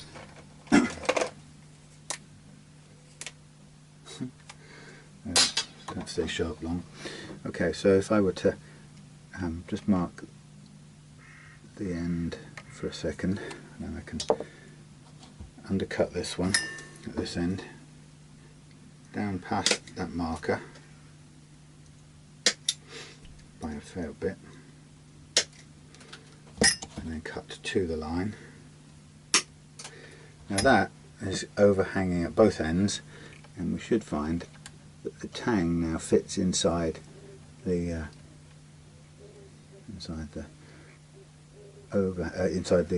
that thing, you know, what's it called? Binding. Okay, so there you go. So that's quite a nice fitting fret. Now theoretically that shouldn't be too difficult to just tap in there. It sounds like a lot of rigmarole, and it's possible that as long as all things are equal, that should go in there quite well. Now the issue with this is really difficult to get up to with the beveling file or any kind of file. The chances of hitting this finish are extremely high. So there's an option, there's a way of kind of considering it, and that is to take each end and hand bevel it with one or more tools. It's a bit slow, and you could do it, I suppose, with the Dremel thing, drum or sandery thing. So what I'm doing is I'm just starting with putting an angle onto that as if it were finished. Now I can put this back on here and just, it's very fiddly as you can see, put that back on there, and I can still see that's quite a bit over. Now you can just sort of keep on going. I mean, I can see there would be the extent, and that would be a tiny bit off that end. So on this one it's sort of telling me there's a bit more to remove altogether, which I could just keep on going from this end. Not a very good file that side for that.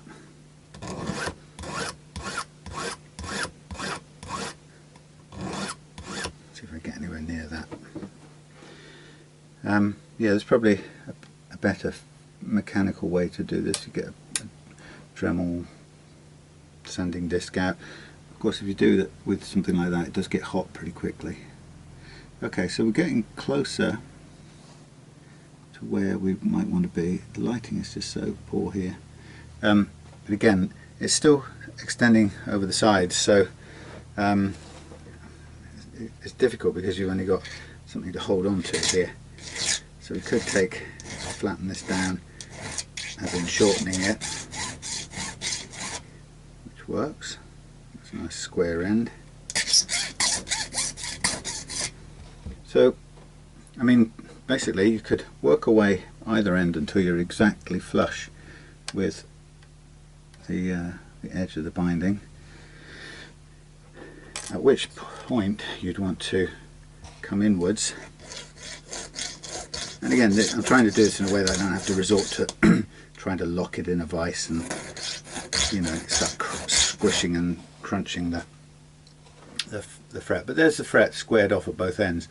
Now you could say the biggest challenge now would be, or the hardest bit remaining, is to get a bevel on the end of there. Well, the first thing you've got to make sure is that the tang goes in where it should go.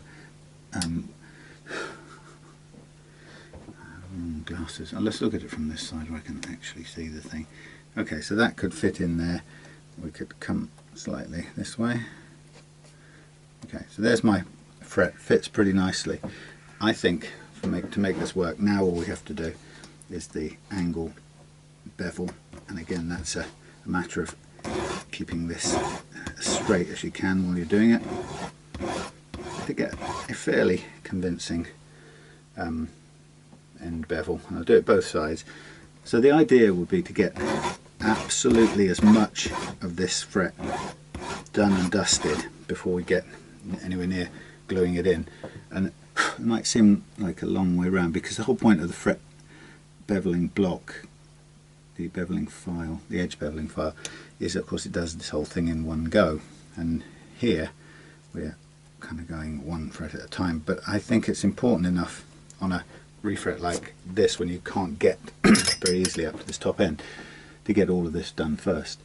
So that, I don't know how well you can see, but that is pretty close to where I want it to be. Now you would, once it's down, you might feel just a little bit, but then we've only got a tiny bit of edge to take care of, and also there's no reason why not to take care of this now with some sandpaper. What I tend to do is I'd probably Gorilla Tape this off, because it's good solid lacquer, it's not going anywhere.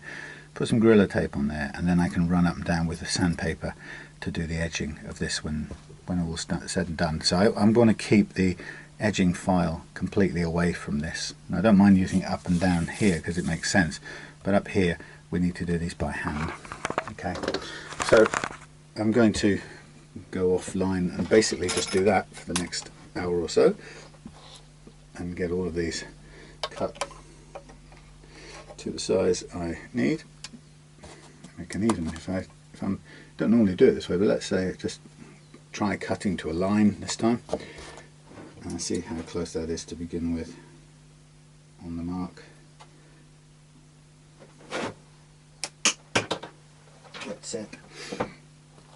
Jet set. So if I'm in the mood, I could cut all those first and then go and individually kind of handcraft them. So let's do that with let's do this. Sorry, I'm just thinking out loud. So that's going to need to be overhang there and there. I'm going to make sure we've got enough, that's all.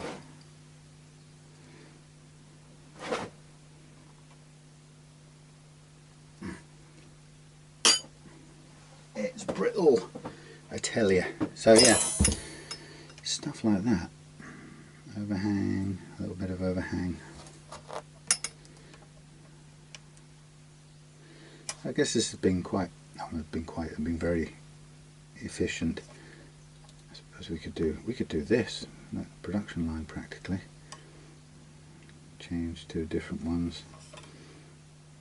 Drop down a one as we go. I mean, technically, it probably would make sense to do them all the same way now, if I want sort of consistency.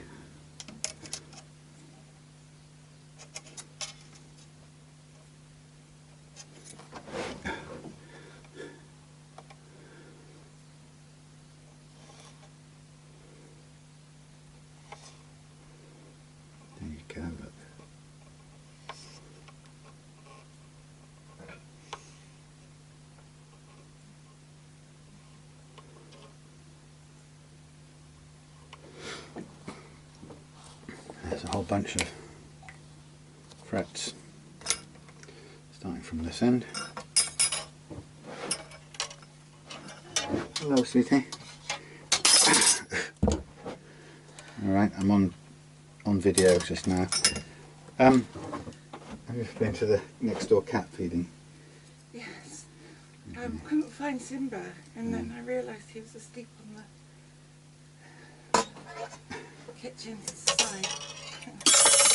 Kitchen surface, asleep on a drying up cloth. And he was all softly and sweet. Because you fed him. And the babies, the little ones. The what? The little ones were very cute with me. Normally they don't. They're a bit.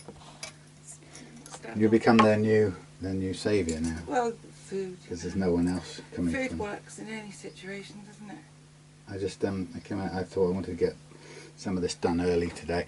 Yeah, I was. Oh Christ! Look at what I just did. I just fired my frets everywhere. Sorry. No, it's not you. It's working with this brittle stuff. Okay. Yeah. No. I you know. Who's that? Who is it? Who's Noisy Morris?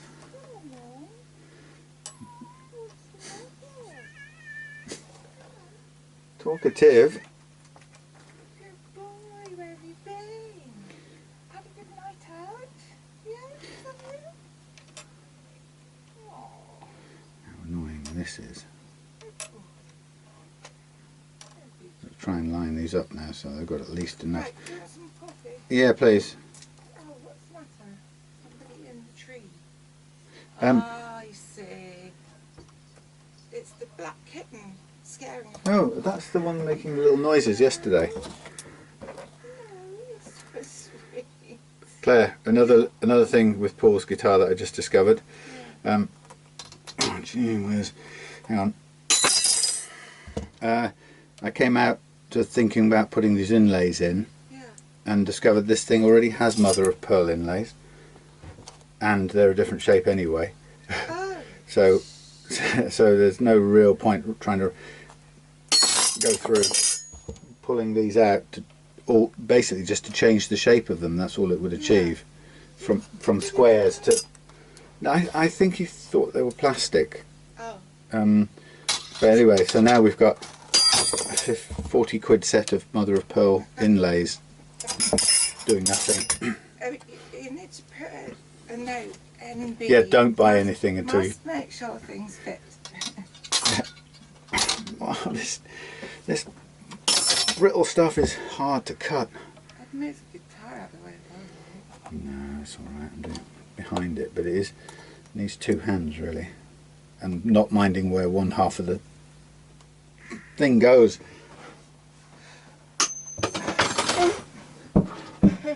Right. Thank you. Alright, have you finished being scared now? Yes, the little black kitten. God. Aww.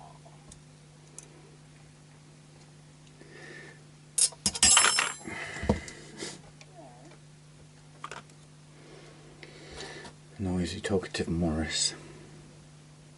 Okay, so it really does shoot off everywhere you don't want it to go. Just finished another refret in this gold Evo stuff, and it's beautiful. Looks wonderful when it's done. Oh, this is so hard to cut. Unless you do that, like that, and you don't mind where the bits go, then it's easy.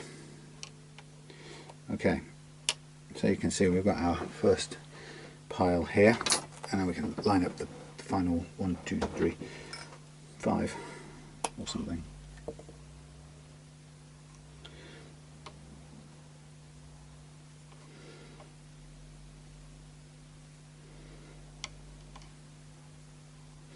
So Claire's feeding next door but one's cats while they're on holiday.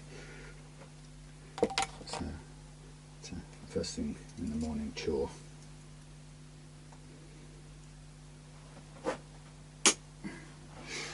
Okay, now that is left over, and I've got some more left over up there, but I have to measure the sizes because I think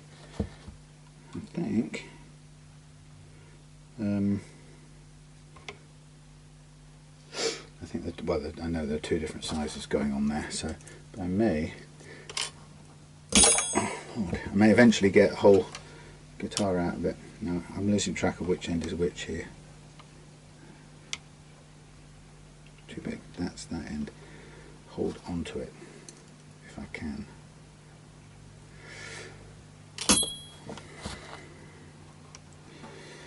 So, as I say, as soon as I just finish these, I'm going to then switch off and go and play the trimming game, trimming and filing game from now until the cows come home. But it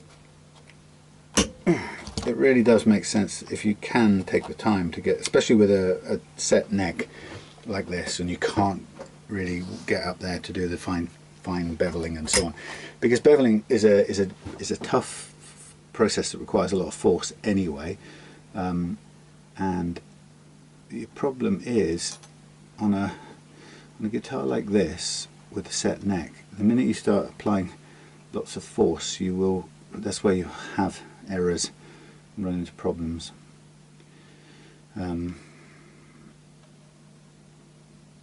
So it's worth, if you can do everything off line first, you're in a much better position. I suppose it's the old kind of construction industry maxim, you know, build off site and everything will be safer.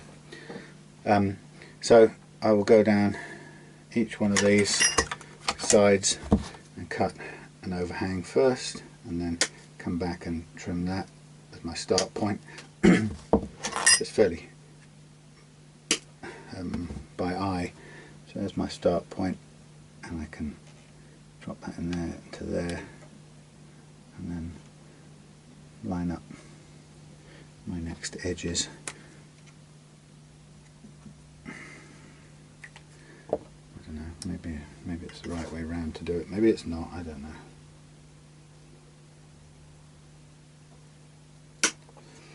The problem with cutting it is you always get a bit of a twist on the underlying tang.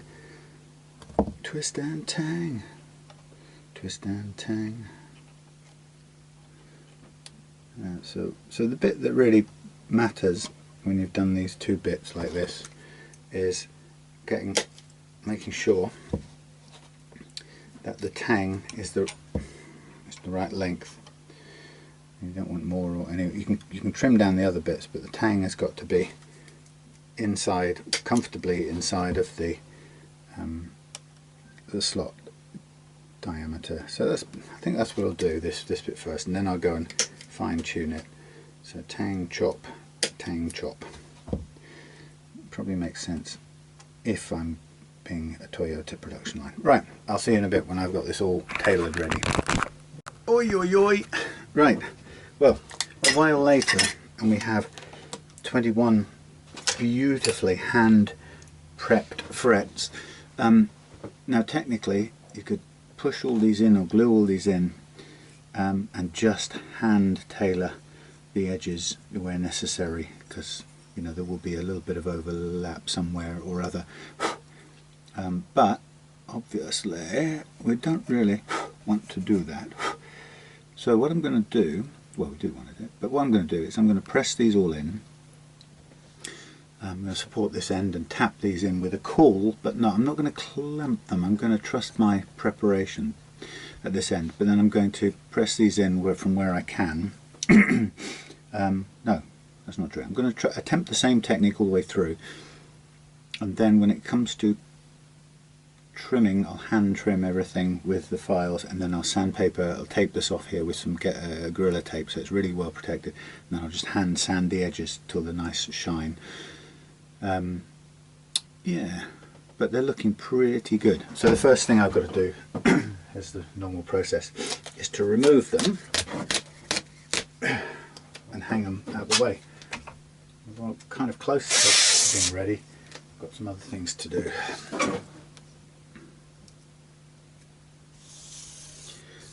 Sort of like that.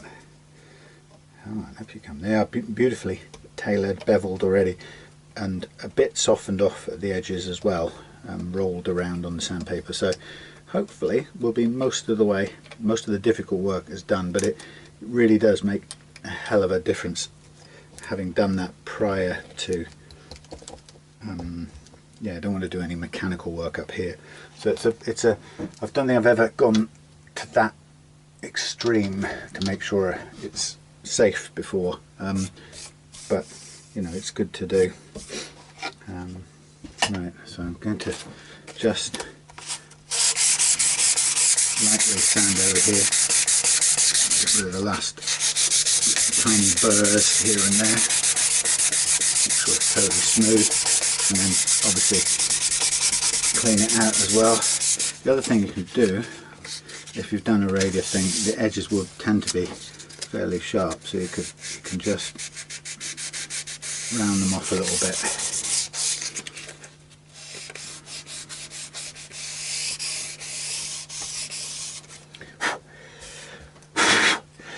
I wish I had my compressed air still.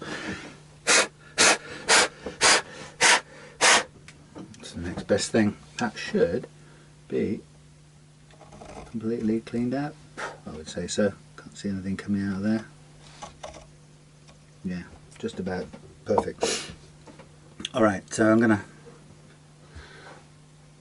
get that out of the way. Am I in a mood to, why am I not just fretting this now? Any ideas why not? Well, what was my plan? My plan was going to use fretting coal straight on top of there with, because why was I going to use this hand clamp? I think so, but something about, I don't know why, I've got a feeling that I want to reinvent this thing that I've used many times before. I have to turn everything here around in order to get the right thing. There's me 12. So I've got this. No, this is, first of all, this needs cleaning, but so let's get some debonder on the end of here and just get that sitting there a minute. Let's fill that up a bit. Soften this stuff up. It's just got accumulated glue from previous times, so we can just take a bit of that, scrape off and clean up.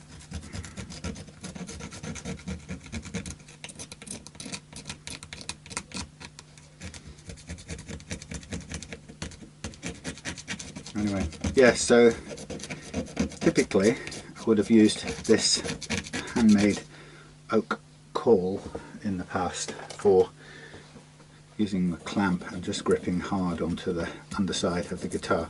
And actually it's probably doable on this, but I'm wondering if I've got everything done right to begin with. I'm wondering if we need it, because if this is a good enough fit, we should just be able to tap this home with this caul. The caul is a very useful device, as you can probably guess. Just get rid of the old glue if possible.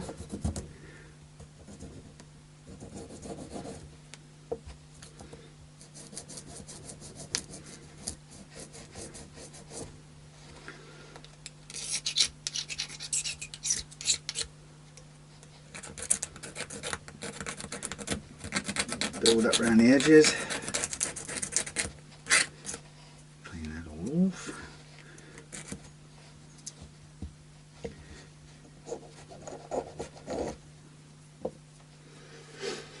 Right, yeah, so theoretically I should be able to just tap these home if I've got the preparation done as well as I hope. Do I think I have? I mean, it is nice to be able to put it in the press and swing, you know, have it held under pressure for a couple of 30 seconds to stick down, but technically speaking we should be able to place a fret like this one, for example. That's my phone ringing. It's probably my dad. Should be able to put that in with a little bit of glue and then give that a little tap. Now that ideally, if we're doing that, would be something like probably not like that, something like that. Yep, and then we can, can either tap straight on, and the question is how good a fit do we get? Now we can't, the only other way we can do it is to use the sort of caul and a pad. Wow, this is, what's happened here? Is it really changed shape?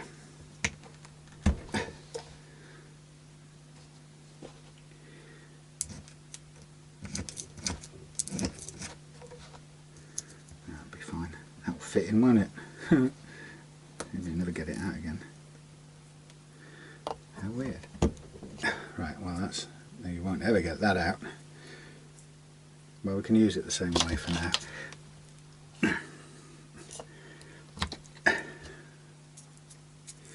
Come along, fit in, nearly.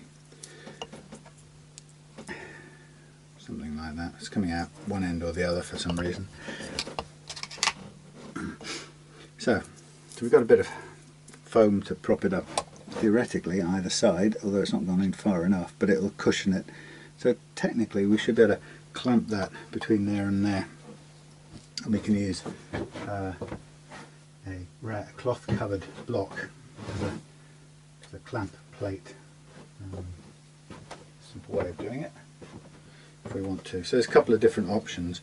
I think in some ways that will be the most effective or the most dependable way to get in there with the clamp, but it's a little bit of a reach issue, and for that we would also need to set up a bit of a jig arrangement, which would look, get all this out of the way, something like, where's my ropes? Kept rope especially for this affair.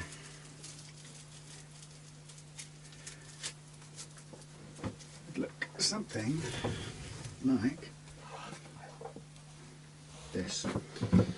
So the idea being, we just keep it suspended.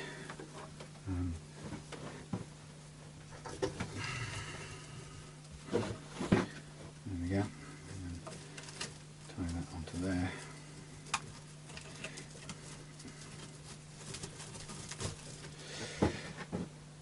Ah, see? Now, obviously, we don't want it to come right off the end, and actually I probably could have put it on the other side, which would have made it a bit easier, since I had two different things for it. There you go. So, the idea, original idea,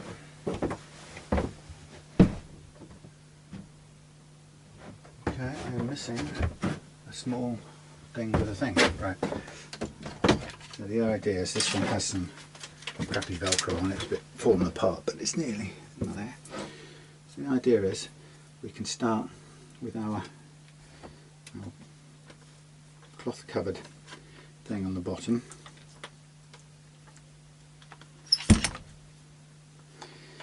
Now we could either, technically we could stick that to it, or we could just hold it there if we want to. But we have our thing there. It seems very clunky, but it does actually work. We put a support there, and then we bring the two together, and we go, right, bit of glue on there, line that up on there, and then we clamp the two together like that. Okay, and that's the homemade jig affair. And of course you've got to remember that when you pull that out, that falls out as well. So why don't we have a look at how that goes with a single thread, since we're on the case now. I'm going to use, in this case, as little glue as possible. The problem, well, the only problem with this is that it's a little bit, have to be a little bit quick on the draw, because this won't stay unglued for long. So we get to place it there. We've got to be spot on from the absolute outset, which is there. We've got to get our cloth under there. Then that fell off because the Velcro's worn out. Okay, so now I'm running out of time in a hurry, so on this one I'm going to dispense with the backing for a minute, and I'm just going to go straight into the squeezing it into place.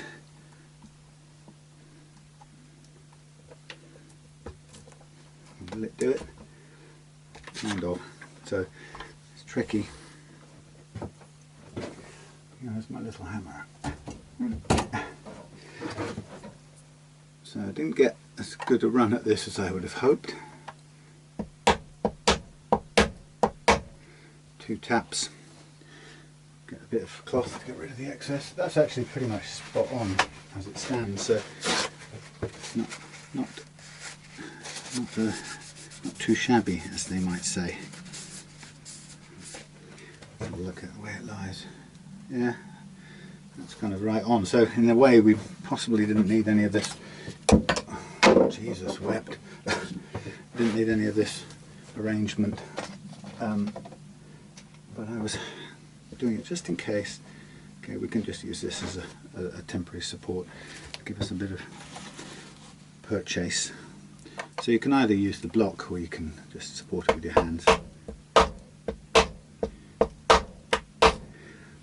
And that is nicely on, I think. Let's just have a feel. If I don't like it with this method, then I will by all means pull it and do something else.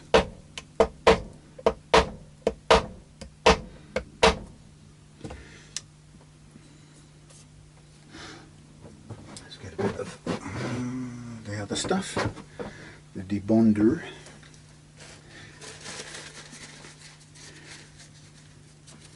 Wow, that's neat. So it's clamping is great if you if you have a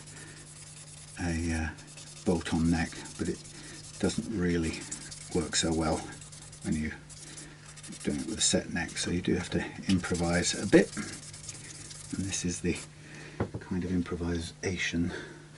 So how's that looking? Yeah, I think that's as good as we're going to get ever.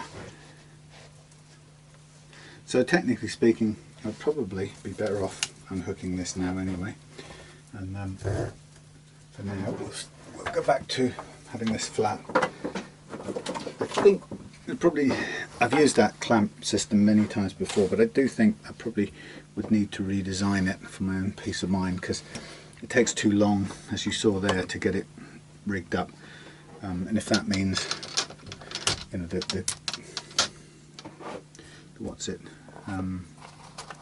glue dries before we actually get to tap the fret in, it's a sort of counterproductive thing, isn't it?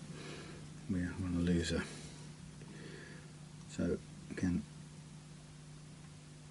edge, I want to try and just get that right up to that edge. It's kind of hard to do from this angle. You've got no good run up, especially when you've got the switch in the way. So there'll be some spill, but I can live with that. And then you're looking for the position. Position is good. You're looking for the, is the position good? Yes, it's as good as it's going to be. Looking for the drive home.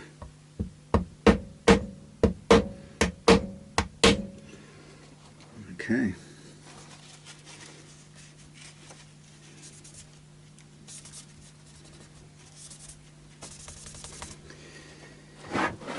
Looking at the positioning, that looks pretty good.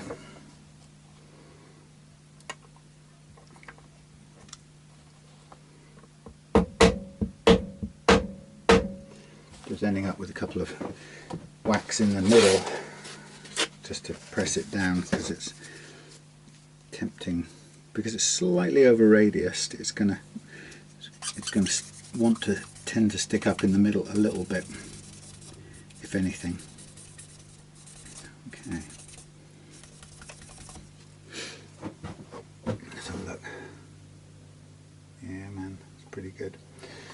So it is all down to, mostly down to preparation of the surface and the slots before you get to this stage, really. So notice I'm bringing the glue as close to the business end as possible, trying to get a little bit out on that plastic edge of the binding just to stand a chance of holding down the fret ends if they need it. And then of course getting the fret positioned. That isn't it, nor is that. Come on, you can do it, come on, get it in there. This is the pain in the back side. That's where it wasn't going to plan. In we go. Now we're doing alright now because we're still pressing on the workbench, which makes things easy.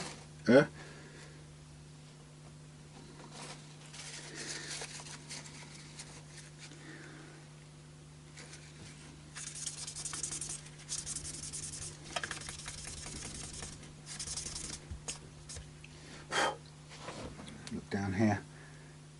That's looking good.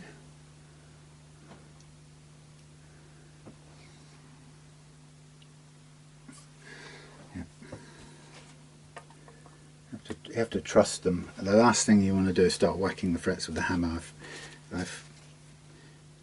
Believe it or not, I've actually got into doing that before and I found it disastrous. So they've got to get an even. Oh, the phone's going again. I'm sorry, but I'm not available right now, whoever that is.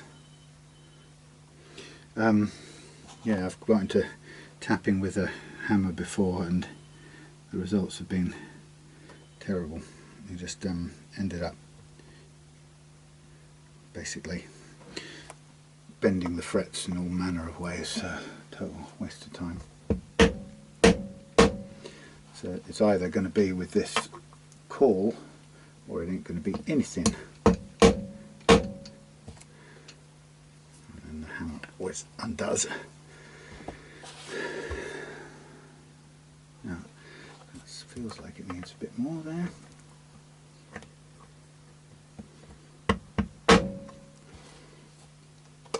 So the clamp has the advantage of putting an even pressure on and leaving it there for a few minutes.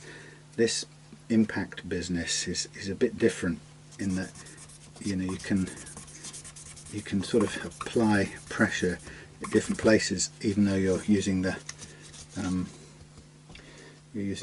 caul. It's quite easy to whack it so that an end comes up and where you don't want it.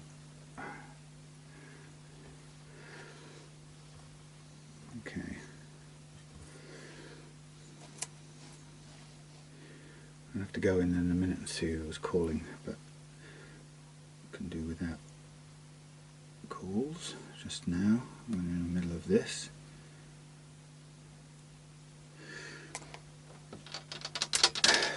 So the sizing and positioning of these frets and everything is also critical. So you've got to be quite confident you're placing them where you want them before you take a whack at them. So I'm trying to end up with a whack in the middle to make sure that we've got it where we want it.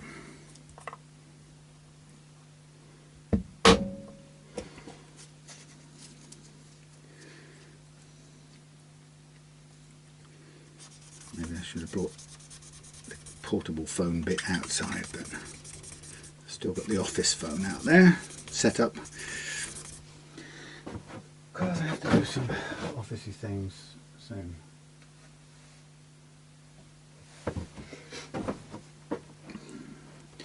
Okay, so really with the press we can only really get it going from there onwards, so it might be worth just continuing with this process all the way across. Difficult to tell. As a rule of thumb, refrets on what do we call it? Bound necks is much more. Oh God, That was a squurge. Much more challenging. That was a mess. Oh well, they'll come off in a minute.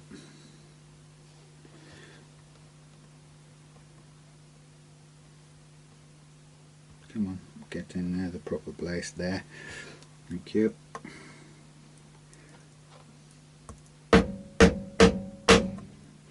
Down.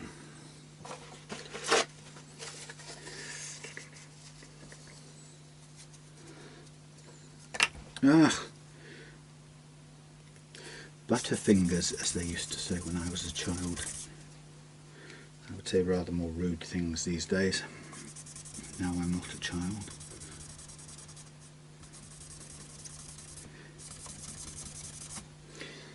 It's funny, it's a very gentle self-admonition, isn't it? Oh, butterfingers. Now I'll be normally cursing myself. You stupid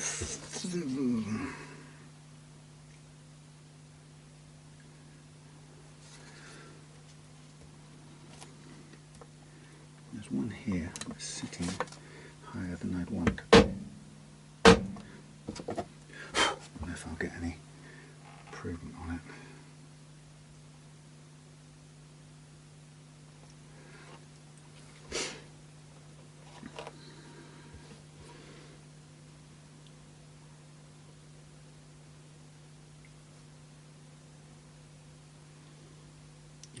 Keep moving around, you dozy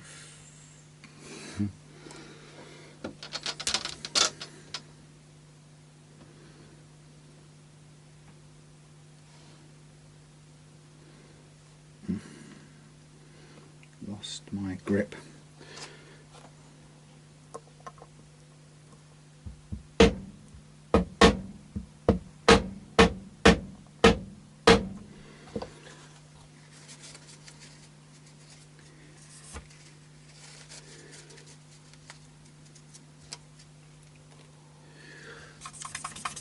That's one of the things that I prefer to do, jumbo fret on a guitar like this anyway.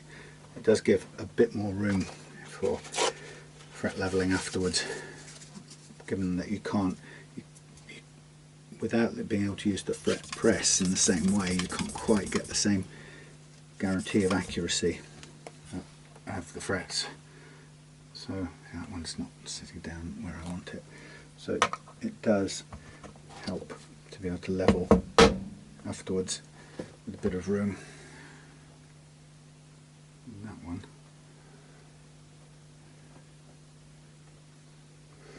Is that? I'm going to try one more time on this edge here, but if I don't like it, I may have to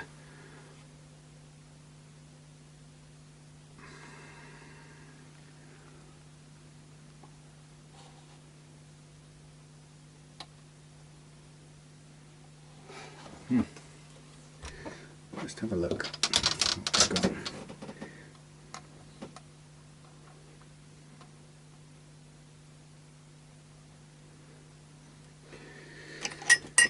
I'll try something, a little minor adjustment to these.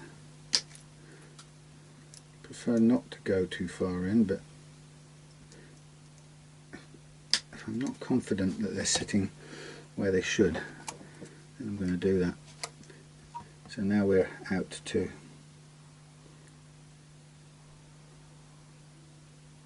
making a mess still. So I've created a bit more clearance for the overhang here, so let's see how this one sits when all's said and done.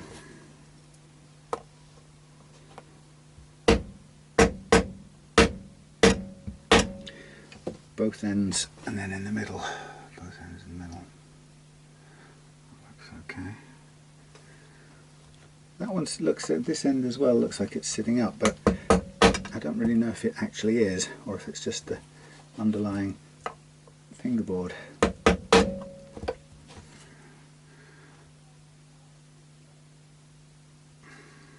So that looks level. It looks pretty level on in real life. So maybe it's the the edge of the fingerboard is looking slightly uneven, because that quite often is the case. We shall see when it comes down to checking the levelness at the end.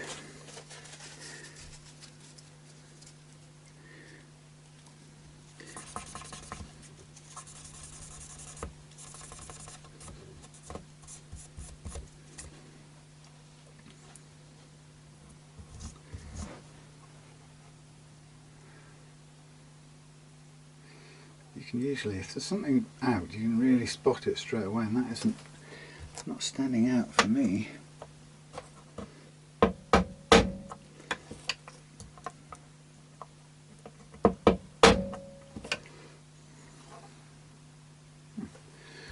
Well, this is where we can test in a minute by getting a now we're going to have to soon need to switch over to another method of supporting the neck.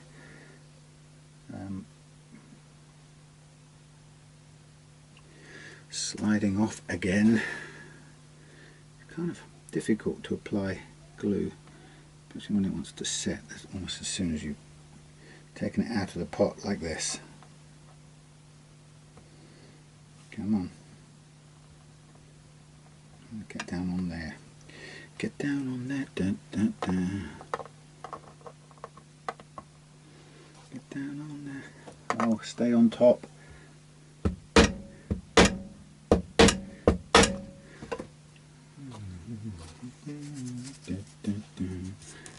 Get down on it. Wallpaper.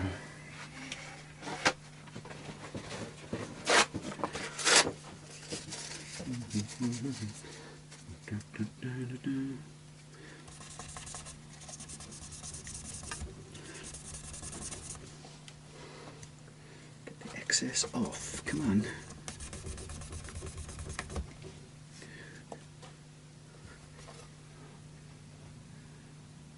Yeah, see that? That I've got to trust the frets, because that it's looking leveler than my eyes would have me believe.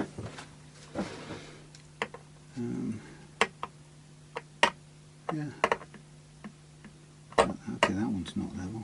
That one's up at this end. Is that what it's telling me? Well, it is telling me that, yeah. A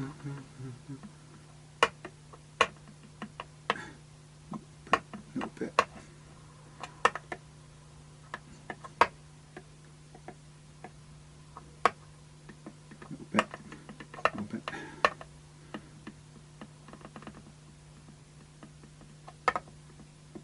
Yeah, it's a little bit of unlevelness, and that one is there, is a bit, I don't know why. See if I can tap it again. Maybe I've got the overhang too long, that's what's bothering me.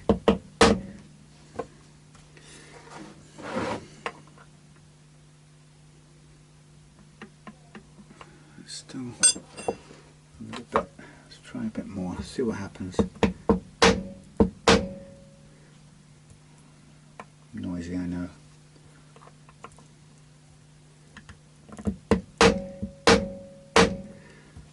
Try to get as good a middle shot as possible, really.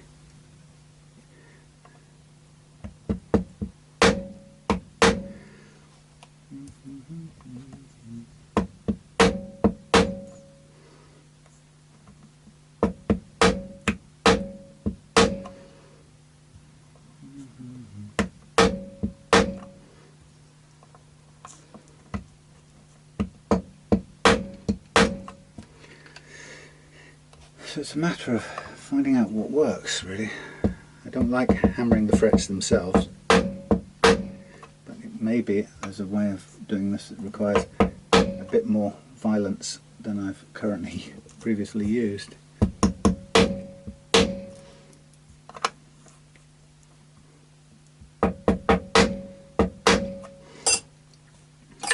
Some feel. That one's still high over there and there.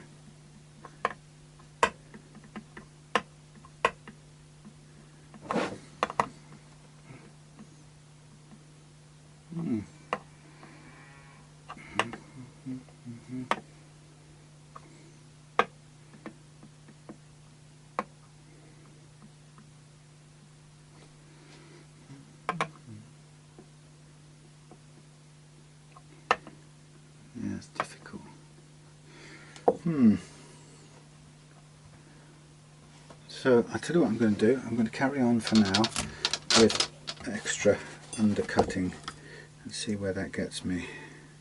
So I'm clearing what could be the problem areas. Just making sure that's absolutely clear of any obstructions.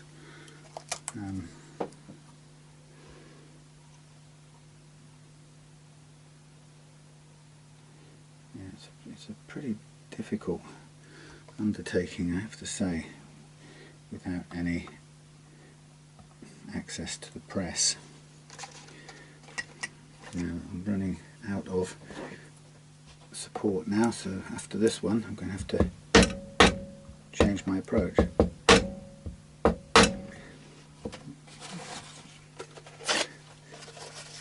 I mean, they're all within a fret level or levelable tolerance. I mean, that, you know, I can take them down a little bit and then have them nice and level by the end of it. But I'm trying to obviously get it as good as it can be from the outset. That's always the intention. Now,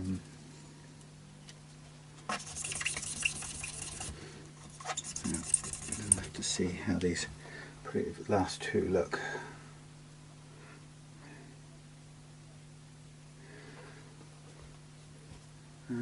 Let's have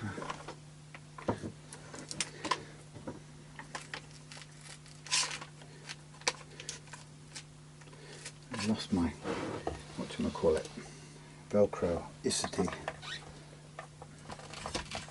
So that's lost. I've not got a grip point under there really. Maybe I'll get a bit of a grip, but I'll need the cool neck cool.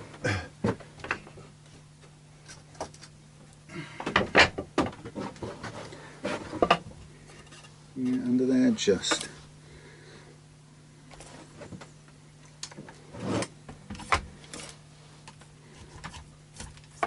So the problem I've got now is that to do this using that method I would need to reset this up with a jig up there to hold it in place. So I think if I'm going to do the next bit that way I have to get ready for it. So without the compression, the squeeze, it's difficult. It's certainly difficult, you can see, difficult hitting things. Hit them more. See where they sit. They may not like it. Now I've got, these are completely cleared out. I've done my best down there. But just in case.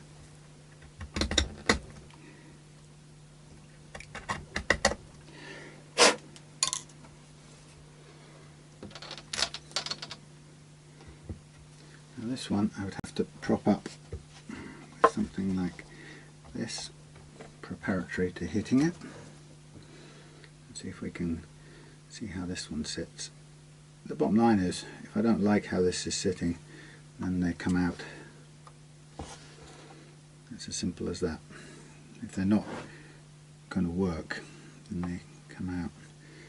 But short of putting the rest of this through the press, which I'd like to have done anyway, I'm kind of limited.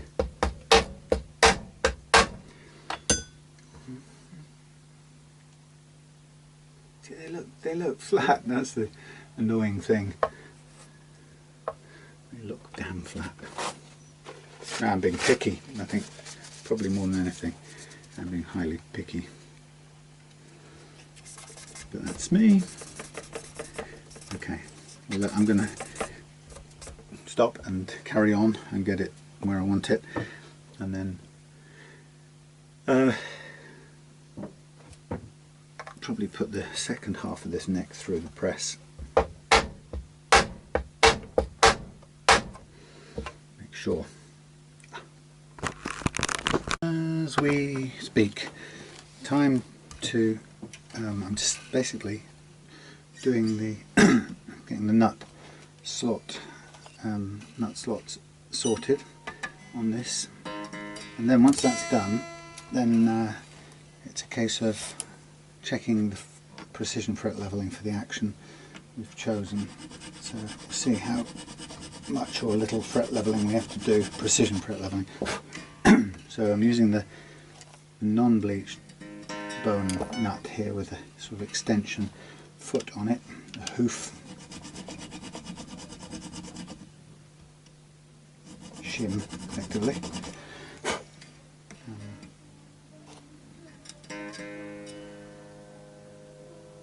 Sounds like my wife singing away.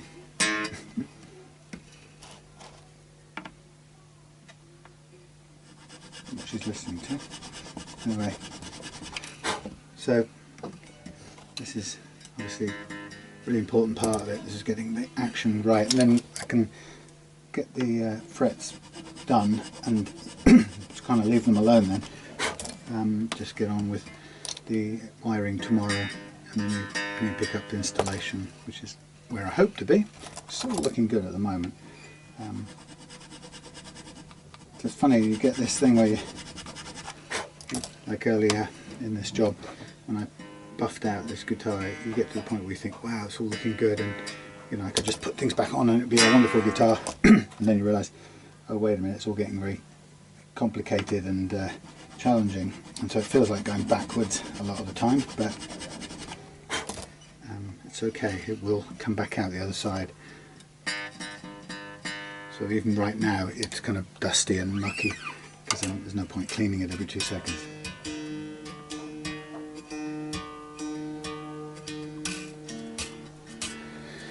So I've just put the old bridge on for the time being, partly because the new roller bridge hasn't arrived, but just to do this fret leveling part, that's going to be no problem.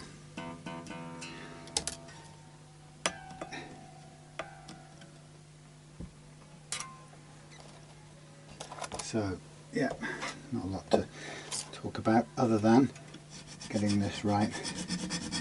Had a phone call from my stepmom, or spoke to my stepmom today, and it turns out the plan that we've been working on for the longest while has suddenly come together, and they have got a definite offer on their house in Coventry, and they've definitely had an offer they put in accepted on a house in Tavistock. So although it might have seemed to us unlikely a while back, it actually seems like that's what's going to happen. They're going to move down, so it's going to be really interesting and challenging in different ways, to be much closer, but it feels like the right thing to do. You know, my dad's health is progressively failing, and my stepmom's health isn't good as well, and she can't really cope all the time on her own, and she doesn't get any breaks on her own, so this way we should be able to give them some time, give her some time anyway. So that's the plan. I'm just telling folks about my dad and Linda's move. Oh yeah, is that a lovely fun thing? It's only going to mean a couple of days a week of our time. Yeah, but you know what, it might not be for very long. So, Well, realistically, no. and they're a long time gone. Yep. As we know. No, it's a good thing to do. It's the right thing to do. It is. It might drive you mad, but it's... It will drive me mad, I guarantee it. Well, yeah, I was going to say maybe you won't be Skyping me every 5 minutes, but you probably will. Could you just pop over and... But he won't be on your doorstep. Well, no, he won't. Not without help. No. She might. Linda might. Yeah. But I think it's good. Very good. So I'm just getting this action done on this, and I'm going to do the final fret level, polish all the frets out, and then put the frets aside and concentrate on doing all the body and electrics and new bits and pieces. So it's all a bit slow at the moment, but Getting there though. yeah, eventually. Playing a bit of David Bowie. I sort of heard you singing to something. I didn't know what it was. Yes, really nice to hear it again. Ziggy starting. Oh yeah. do like that.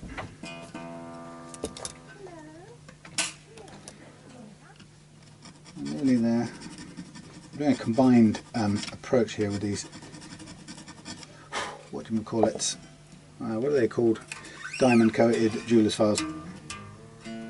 Partly because I've lost the one I prefer to use, so I'm using ones that aren't quite what I want, but I'm kind of making it up with a variety of them, so it seems to be working. And I was going to do a little bit of a, might still do it, a little bit of a route in a minute, to route the pockets on a couple of guitars I'm in the process of making.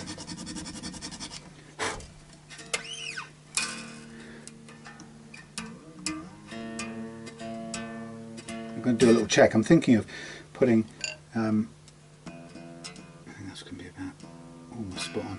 I'm thinking about putting, instead of the little long thin electric cavity pocket on the, or cavity on the Les Paul double cut, I'm thinking about using my standard T Telecaster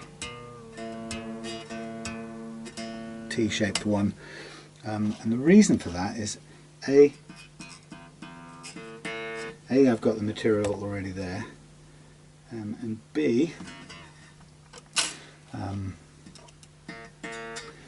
I've got the material, B,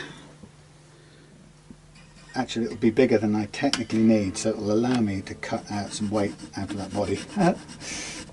So probably bigger, slightly the bigger the better, really.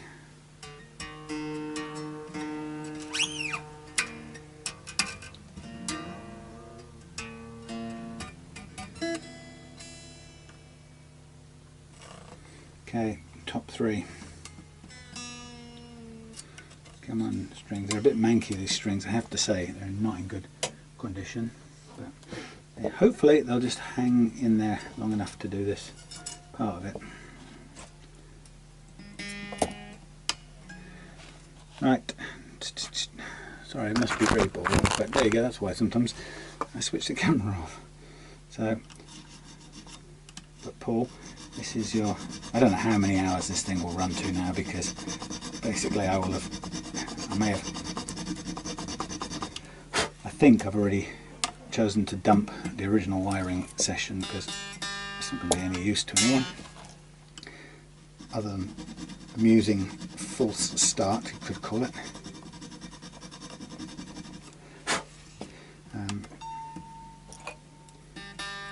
So I was going to record the whole process the proper time this time round, the real, not the dry run, the serious one.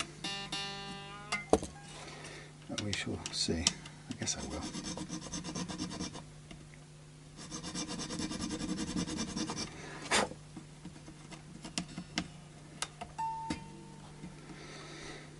Getting there. Remember that dry day in the summer I was waiting for? Then I'd get everything out of the shed and do a good clean up. I'm still waiting for that day. Definitely going to do it. Actually next week or something like that. As soon as I get a gap. It's a luxury problem, because I can remember way back, spot on, way back in the beginning of the year I would have loved to have had this problem.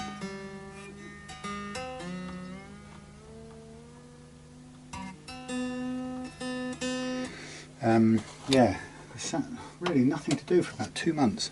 I mean, apart from my own stuff, but yeah, chops wise, work wise, guitar, custom work wise, it was quiet as anything. Now it's hectic.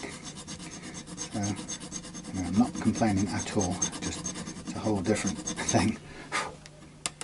Okay, well listen, I'm going to keep on doing this,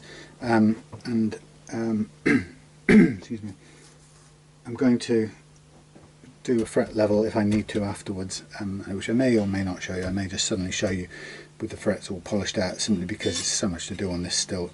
This can be for endlessly long if I do. So forgive me, let me go away and drink my tea and listen to the radio.